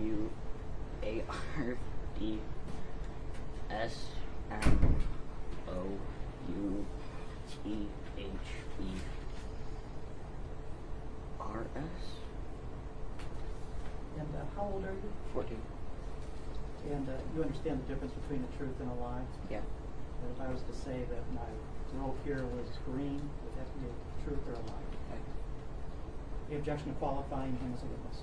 Not from the people, Judge. Not at all, Your Honor. He's qualified. You may Thank proceed. you. Good afternoon, Edward. I'm Ken Lorraine from the prosecutor's office. When you're testifying, they're making a recording of this, so you have to keep your voice up a little bit, okay? Okay. And you have to answer yes or no, not or nah, or shake your head or things like that, okay? Yes. Okay, thank you. Mr. Smothers, do you remember going to a birthday party on April 20th of this year? Yes. Do you remember if that was at the Swan Boat Club? Yes. Do you remember anything happening that day that was unusual that brought you here today to testify? What do you remember? All I remember is hearing a loud bang and then waking up on the floor. Okay. Your Honor, if the witness could just speak up a little bit louder. Thank you, Your Honor. If you could, please. Can you just repeat that just a little bit louder? All I remember is hearing a loud bang and then waking up on the floor. Okay. Do you remember where you were at before the bang? No, I don't. Okay. Do you remember where you ended up? In the walkway from where you get to where the birthday party was. Okay, like in a hallway or a breezeway? Yeah, hallway. Okay. Were you able to walk after the bang, after you got thrown? No. Okay. Did paramedics and ambulance eventually come? Yeah. Did you, is that yes? Yes. Sorry. That's okay. Did you end up riding in an ambulance? Yes. Where did they take you? I don't know the name of the hospital. It was a hospital though? Yeah. Okay. Did you have to stay in the hospital or were you released that day? I had to stay in the hospital. Do you know how long? All I know is it was a couple days. Okay. Do you know what your injuries were? What was wrong with you? Broken femur. And what did I'm sorry, broken femur? Yeah. Okay. And what did they do for that? Did they put you in a cast or? Surgery. They put a metal rod in my leg. Is that still in there as far as you know? Did you have any other injuries that you know of? Not that I know of. Judge, I don't have any other questions for this witness. I don't have any questions, Your Honor. May the witness be excused. Yes, thank you, Judge. Yes, Your Honor. You're free to go. Thank you. Oh, Judge, at this time, people would redraw the court's attention to previously admitted Exhibit 13, medical records for Edward Smothers. Those were admitted by stipulation to the court earlier this week. It was admitted by stipulation. Thank you. Judge, you will call Leah Stiff.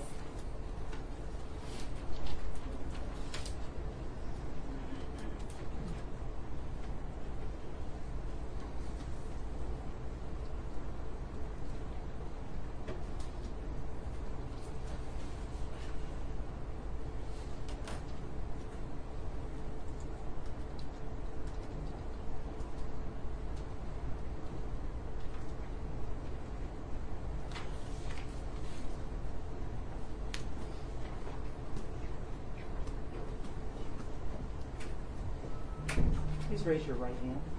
You solemnly swear to tell the truth, the whole truth, and nothing but the truth, so help you God. You can be seated.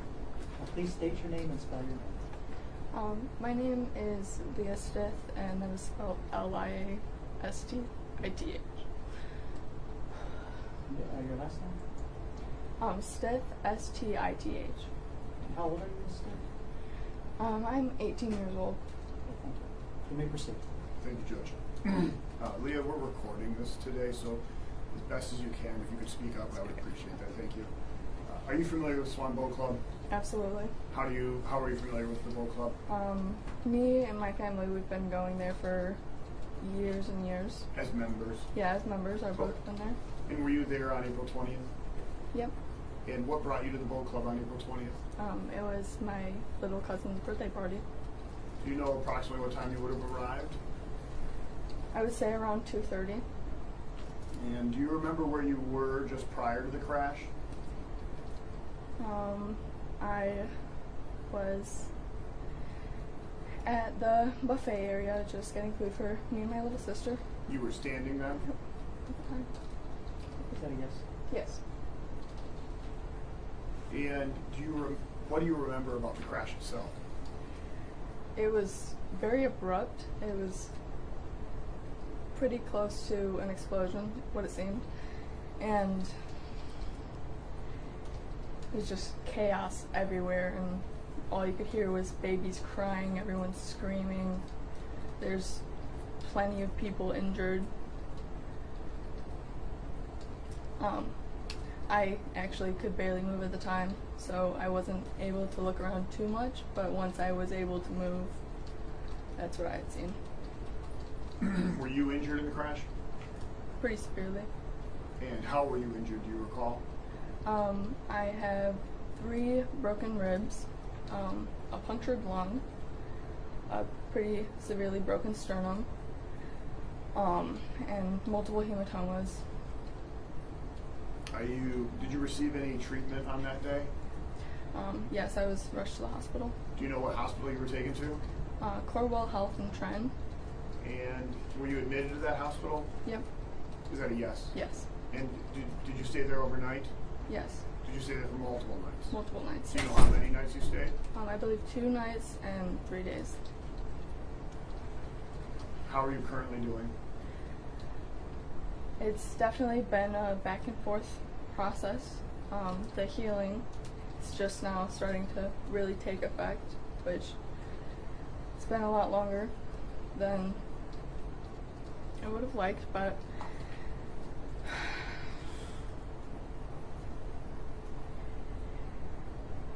it's difficult to try and go about my days like I didn't just witness something extremely horrific. That's understandable. Are you currently working? Are you able to work? No, I'm not able to work. The doctor has said you cannot work. Yeah. Were you working prior to the accident? Yes, 50 hours a week. Are you in any sort of therapy, physical or psychological? I'm in art therapy as well as talk therapy. Judge, at this time, we draw the court's attention to Exhibit 12, the medical records for Leah Stitz, which were admitted to and stipulated to by the parties. Exhibit 12 is admitted by stipulation. I have no further questions for this witness, Judge. Cross-examination. No questions. Will the witness be excused? Yes, Judge. Yes, sure. You're pretty good. Thank you. People may call their next witness. Thank you, Judge. People call Mariah Dodds.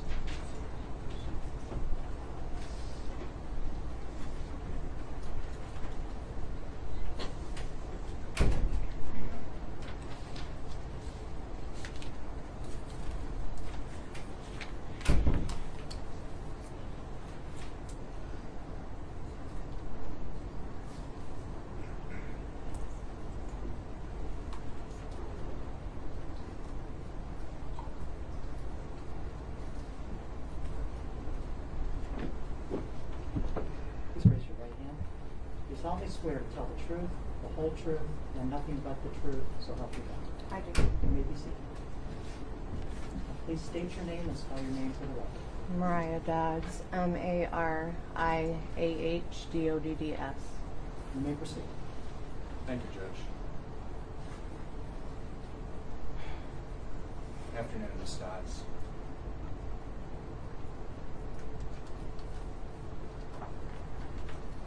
Ms. Dodds, do you remember where you went on April 20th of this year? I went to my godson's 3rd birthday party. Okay. And that was held at the Swan Boat Club in Newport, Michigan? Yeah. And that's in the County of Monroe, right? Yes. Did you drive there that day? Yes. And roughly, if you could tell us, where is the Swan Boat Club? It's in Newport. Like, in Newport on Branchy Lake Erie? Road. Okay. Yeah. In getting there, do you have to be let in? Are there any gates or fences that impede your getting there? No. Okay. Is it just an open road? Anybody can just drive in? Yes. There? And that's what you did that day? Yes.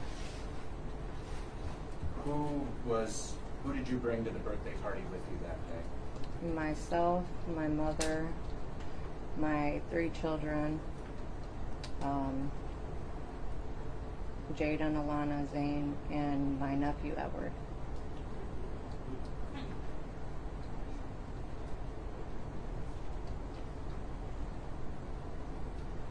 So something out of the ordinary happened at the birthday party. Do you remember anything about that? I felt like I was blacked out. I don't remember nothing. Okay. I just remember hearing 3 voices. That was it. Okay. Do you remember the birthday party prior to an unusual event? Yeah. Do you remember where you were sitting? What your last memory of before you blacked out was? Yeah. What's your last memory?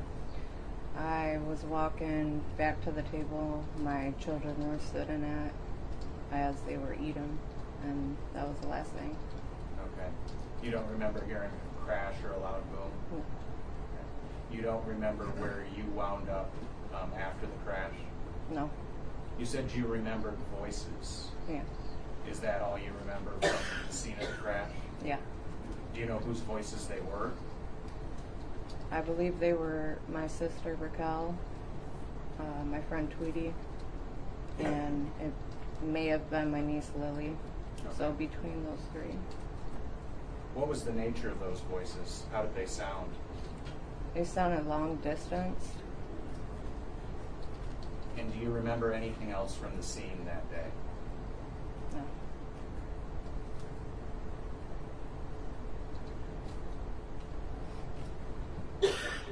What's your next memory? Waking up in the hospital? Okay. Did you know where you were? Kinda. I had my eyes squinted and I seen the surroundings, knowing that I was in a hospital room. Okay. Was anyone with you? My sister Raquel.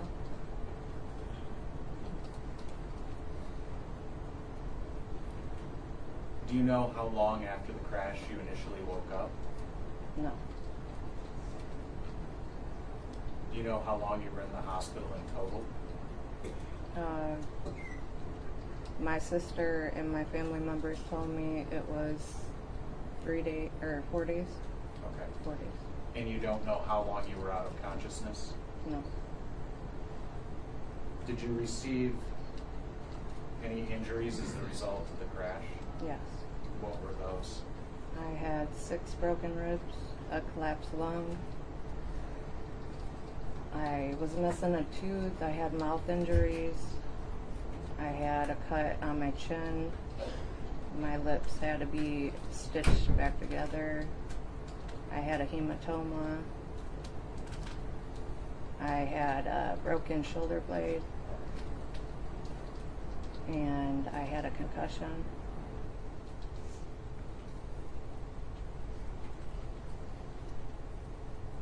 Are you still dealing with those injuries, or are they all healed? I'm sore still, but I'm getting therapy. Do you have any trouble breathing still from the ribs in your lung? It's discomfort. Okay. Was there any intervention for the collapsed lung? Did they do anything to your body because of that? I had a chest tube put in. Okay. Like through your throat or? Through my rib cage. Okay. So they had to cut you to put a chest tube into your lung? Yes.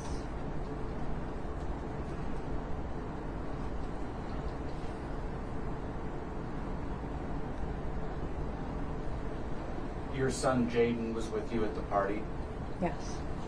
Do you have recollection of him being at the table with you and Zane and Alana? I am not sure. Okay. What's your last memory of Jaden and his location before the crash? He was, I want to say close by the table, but he wasn't sitting at the table. And he's your son, correct? Yes. And how old is he? 12. Okay. And do you know if Jaden was hospitalized as a result of the crash? Yes. Okay. Do you know how long Jaden was hospitalized? 2 weeks. Okay. What injuries did he receive? He had broken ribs. He had several broken bones through his body, on his legs. He had a deep cut in the back of his head. It had to be stapled. He also had a collapsed lung as well as a chest tube. He had a broken pelvis. Did he have to have any, for lack of a better medical term, hardware put in for the broken bones? Yes. What was that? There were rods put in both of his legs. Okay. And obviously you had to have surgery for that. Yes. Okay. How is Jaden doing now? He still can't walk. Okay. He's in a hospital bed still in our living room. So you have to have home care for him? Yeah. Is he in any kind of therapy right now? Yeah. What kinds? Physical therapy, occupational therapy, and he has regular nurses that come. And he has appointments outside of the home, getting x-rays to see the status of his injuries, to see what the next step is for him to walk, to try to walk.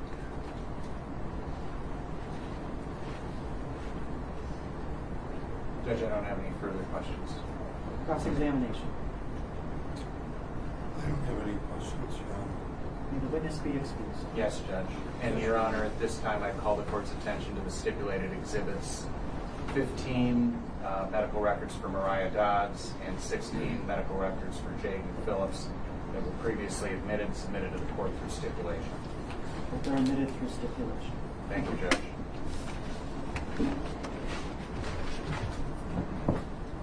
People may call their next witness. Judge, people call Detective Josh Modelinsky.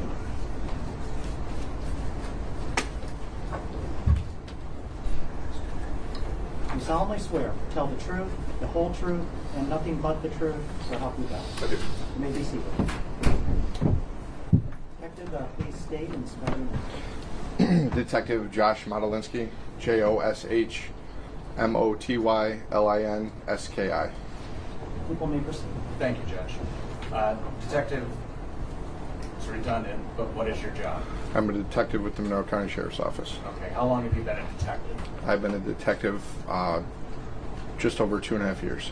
Okay, and how long have you worked for the Monroe County Sheriff's Department? 12 years.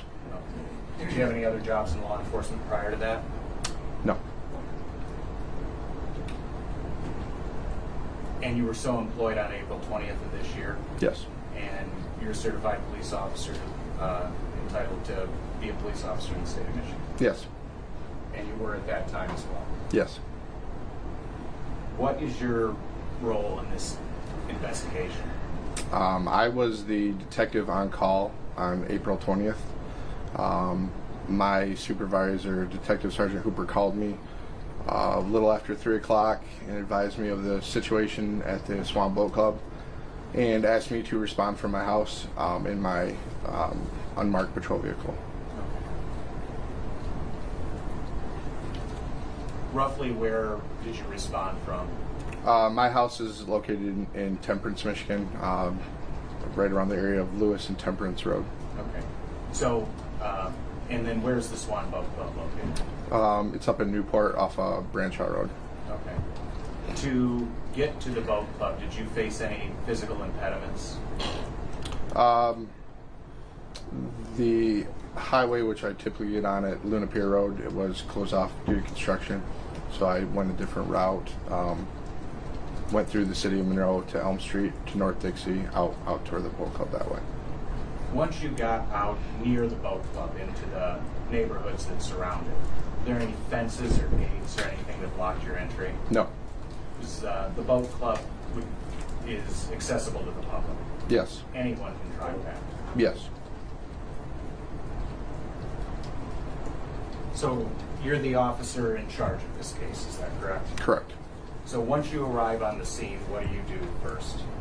I meet with the other deputies and supervisors on scene to get a rundown of the situation, as I was not a first responder.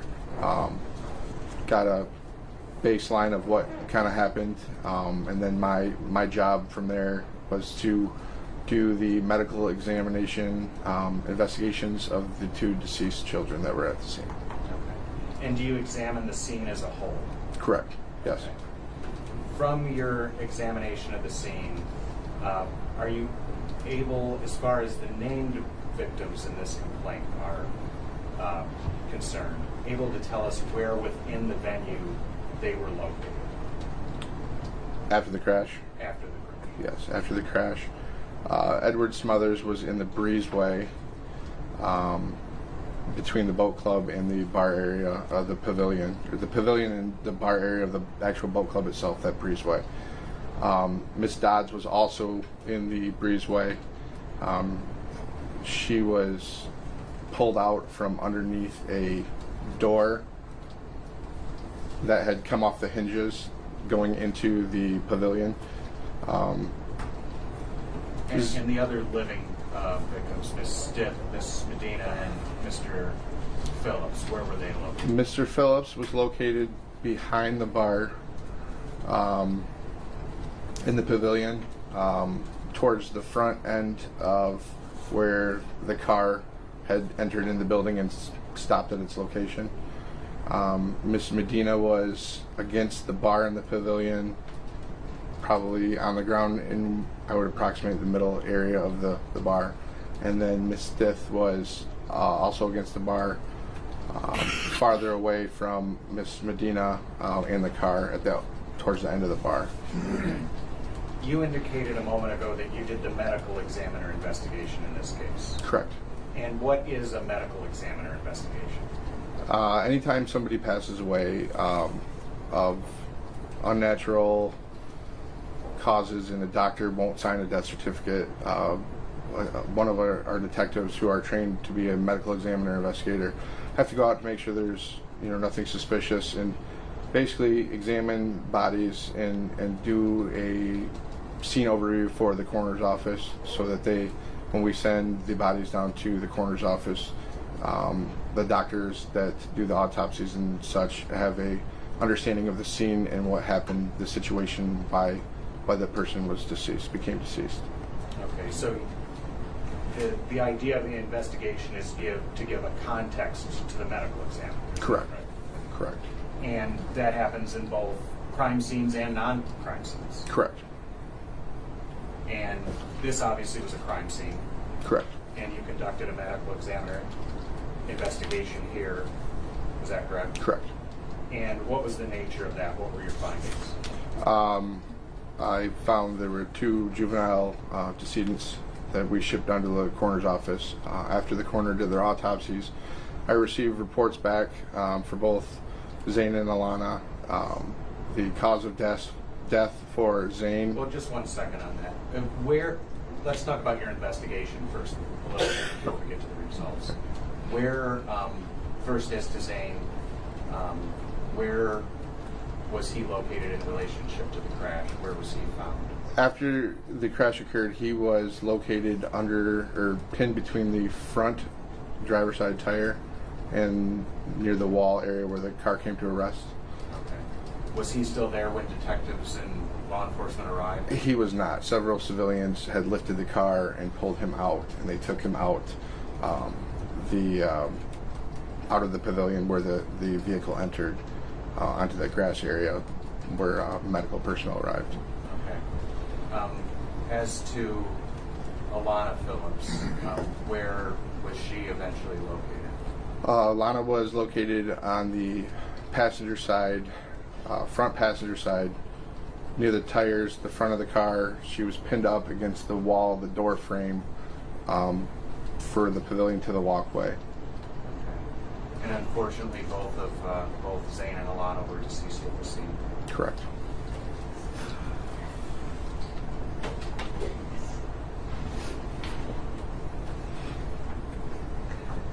Detective, I'm going to hand you what's previously been marked People's Exhibit 10. This is, you just read the top of that and tell me what that is. It's Lucas County Coroner's Office case summary on the death of Alana Grace Phillips. Okay. Judge, people believe that this is self-authenticating document under 76611B. Move for its admission. Your Honor, I thought when we discussed this that I stipulated to the medical examiner's reports that there was, that we'd stipulate to the entry. Oh, I believe we did do that, Judge. It's also self-authenticating. Correct. We will stipulate it too. Right. Okay, It's thank you. admitted for stipulation. Thank you, Judge. And just as to that, Detective, could you just review that document and proffer for the court what the cause and manner of death is? Yes. Cause of death is multiple blunt force injuries. The manner of death is accident. Thank you. Detective, I'll hand you this second document. And if you could tell the court what the title of that document is. Lucas County Coroner's Office case summary on the death of Zane Isaac Phillips. In your honor, same situation here. People believe it's self-authenticating by statute and it's been stipulated to by defense. That's correct, Your Honor. We stipulated to it. I think there's a court order to that effect. It's admitted pursuant to stipulation. Thank you, Judge.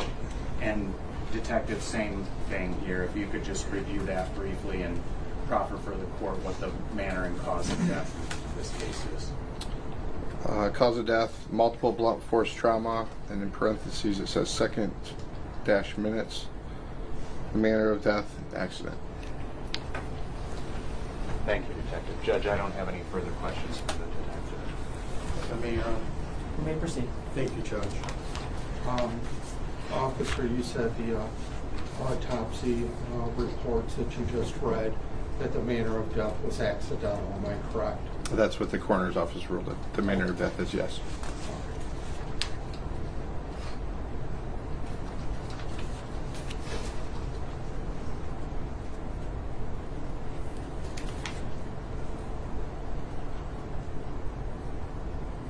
I don't have any other questions.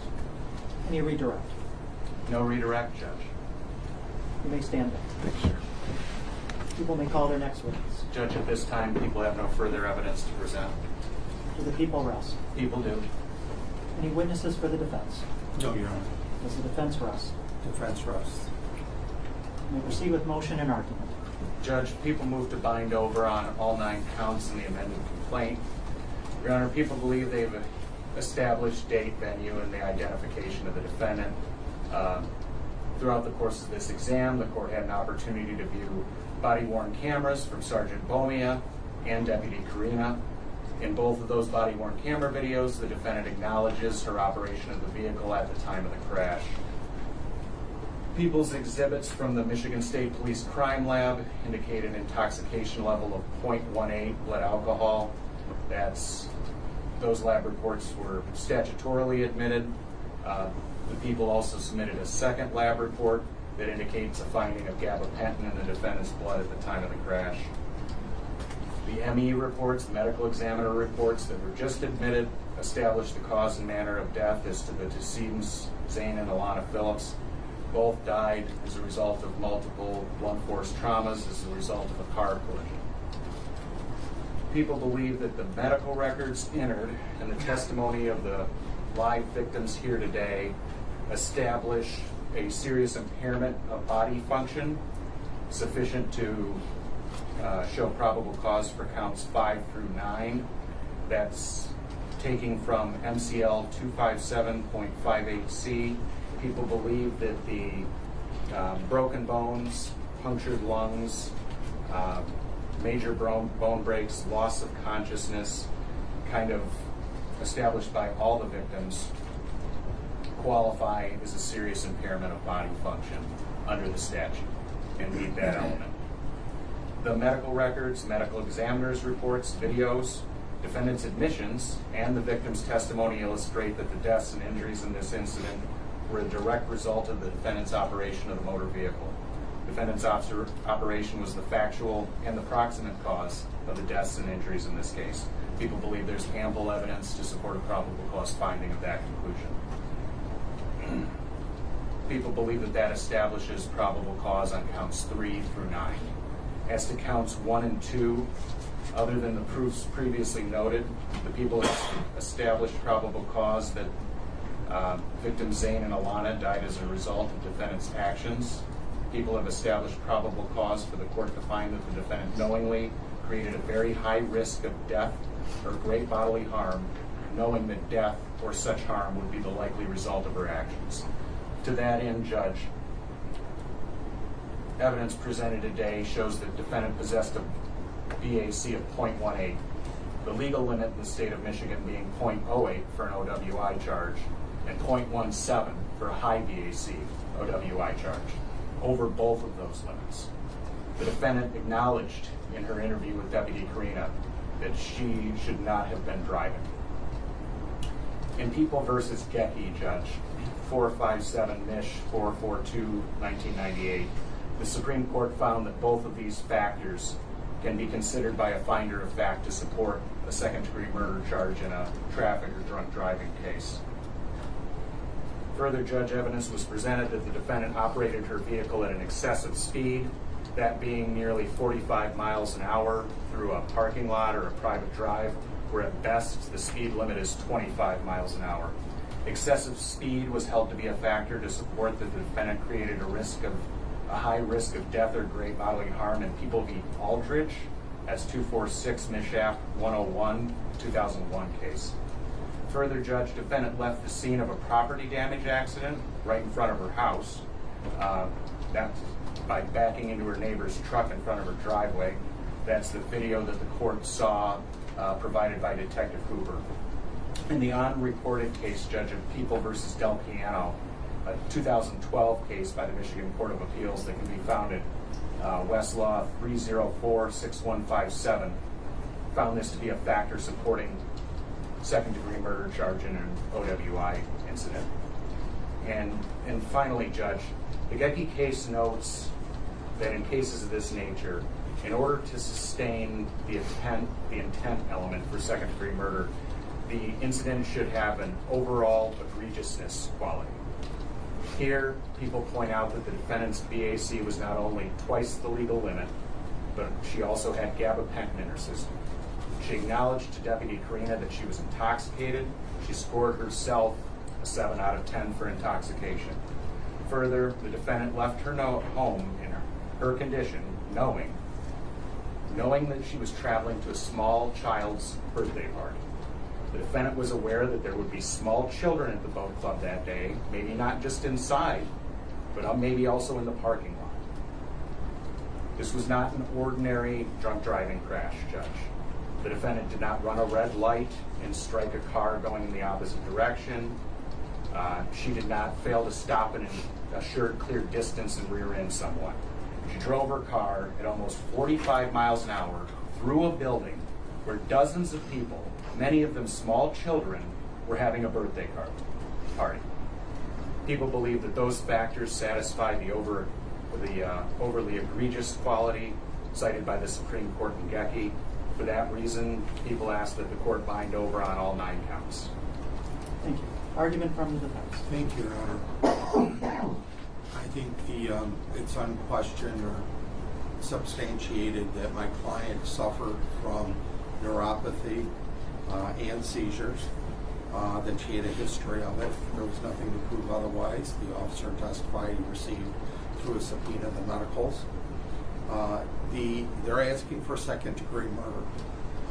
Your Honor, second-degree murder has some sort of intent involved.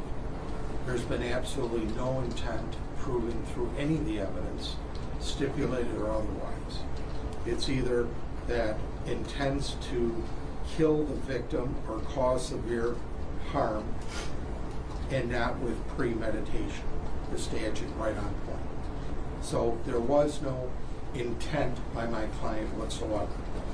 Did she, and then second is, did my client intend to cause serious bodily harm that death could result? There's no testimony whatsoever that my client operated her vehicle with the intent for that to occur. If this was a crowd in a parking lot, in a street, and she didn't like somebody in the crowd, as an example, and she wanted to hit that person, and she ended up hitting several people or another person, then that would be second-degree murder. There's an intent to operate the vehicle, her vehicle, in such a manner. There is some intent. There was no intent whatsoever here. There's been no proven. In fact, when the officer sat my client down and conducted an interview and had the body camera from the other officer on, my client spoke just like we're speaking today. There was no slur. There was no, what's my thought? I don't know where I'm at. I don't know what's going on. And a slur that would accompany such a high blood level of alcohol.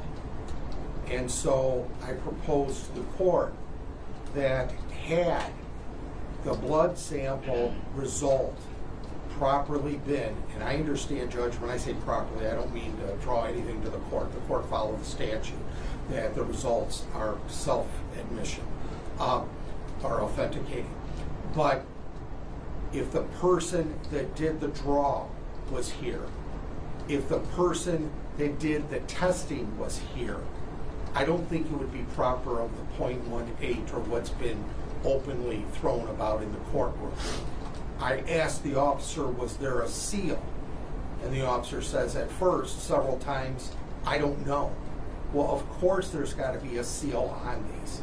They have to be sterile. So then finally he did say that there was something white on it, even though he's done this several times. So then I asked him, well, how was it sent? And he didn't have a good memory at all on that. And he's the one that's in charge. He's the one that's in charge of drawing the blood, which is extremely serious of whether proving my client's guilty or not guilty, or should even be charged. If somebody has a history of medical issues, that she was even hospitalized in November of 23. Nobody told her not to drive after 6 months. She waited 6 months and a couple weeks after that to drive. Your Honor, there's just no evidence whatsoever that she acted in a manner that would cause a death. We know for sure that the vehicle was driving at a higher rate of speed, whether it be 43, 44 miles an hour in an area that's 25 or 30 or something like that that was mentioned. There's different speed limits. So that would be about 10 over, 15 over about, depending on what's the correct speed in that area. She didn't, there's no proof that she intentionally put her foot right down there and just go right into the wall. What it does make sense is that she did have a seizure and neuropathy that freezes her feet and hands down seconds wise. That's what it does make sense. Because here's this person with a perfect record in 50 years that all of a sudden is pushing it to the floor to take off to go right to the boat club where she served as Commodore, where she's going to, for the birthday party, where she knows everybody there. Just doesn't make sense. Yeah, I understand there's a lot of questions of fact, Your Honor, I respect that, but it's just not a murder too. It just doesn't rise to that. It doesn't, you know, they don't go up to her right afterwards and say, you know, why'd you do it? And she say, that son of a gun, I wanted to get him. Or I'm ticked off at the boat club. Or whatever. None of that. She's very calm. So it doesn't rise to the level of this intentional. And that's what it is. It's intentional. The others are general intent. Drunk driving and things like that. But this is intentional, the actions have to be, because it carries up to life. So it's going to be pretty serious. And so the actions just aren't there, honestly, Judge. And I don't even think it rises to the level, well, it's a question of fact. Or else everybody could be charged that there's an accident, somebody seriously hurt with murder too. It's a question of fact for the jury. Judge, respectfully, this shouldn't be a murder too. There's other counts of is there a serious injury and things like that based upon the blood alcohol level of the report itself, and that's it. I understand, and I respect the court on that. But murder too, it's just not there, Judge. And then lastly, you know, I ask questions, is this area open to the public? Because drunk driving on private property, if it wasn't, I dispute it fully. It's on private property and not public. And if I may just have one moment, Your Honor.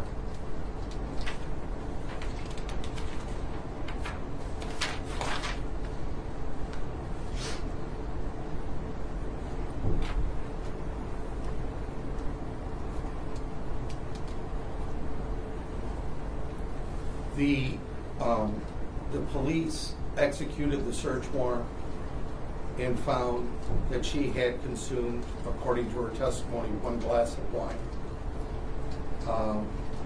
Objection, Judge. I'm sorry, what testimony would that be?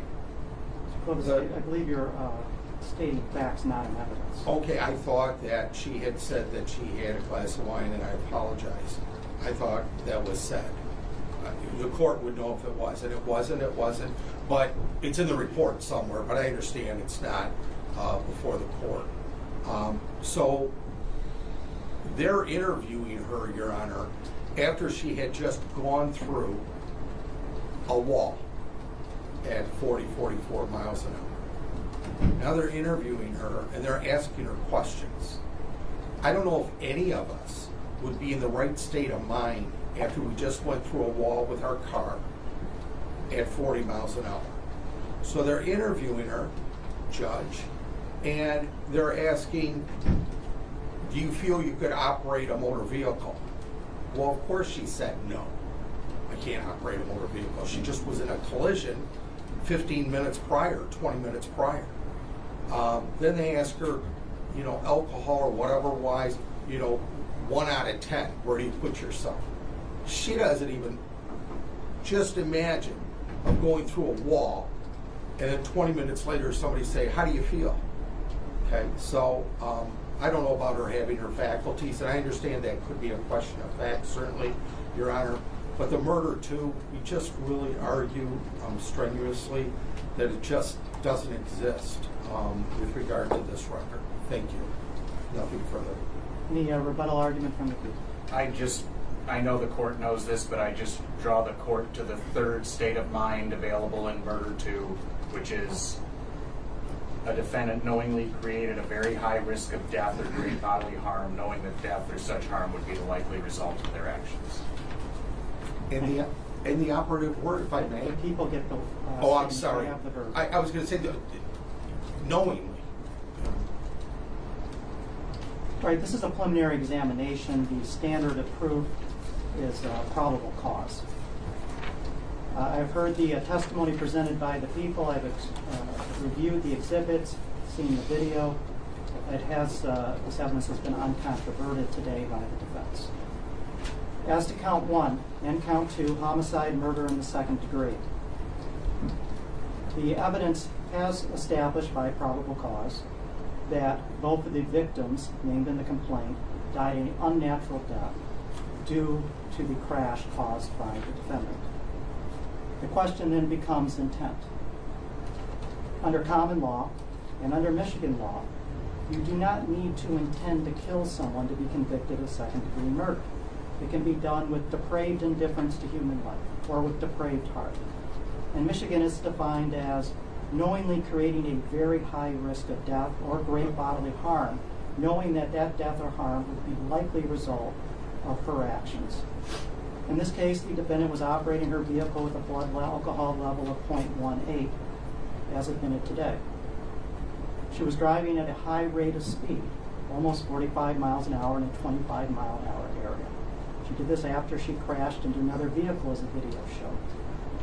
She was accelerating towards the building where the victims were located. Reviewing those factors, I do find she acted with depraved indifference to human life. Therefore, I am binding over on count 1 and 2, murder in the second degree. As to counts 3 and 4, operating while intoxicated causing death, I find the following. Defendant was operating a motor vehicle. She did operate it on a place open to the public or generally accessible to motor vehicles. Under the statute, that also includes any designated parking area. The evidence does show that. Third, the defendant was intoxicated. The evidence shows that her blood alcohol level was a 0.17 at the time of the offense. Fourth, the defendant voluntarily decided to drive knowing that she consumed alcohol. The evidence circumstantially does prove that. Fifth, that the defendant's operation of the vehicle caused the death of the 2 named victims as to these counts. And that but for the defendant's operation of this vehicle, it would not have occurred. I do find that her actions are the direct and proximate cause of these victims' death. As to counts 5, 6, 7, 8, and 9, operating while intoxicated causing serious injury, incorporate all of my prior findings as to those elements. I also find all of the named victims, through their testimony and through the medical evidence, shows that there has been a serious impairment of bodily function as defined by MCL 257.58C. Therefore, the defendant is bound over to the 38th Circuit Court to stand trial on all charges.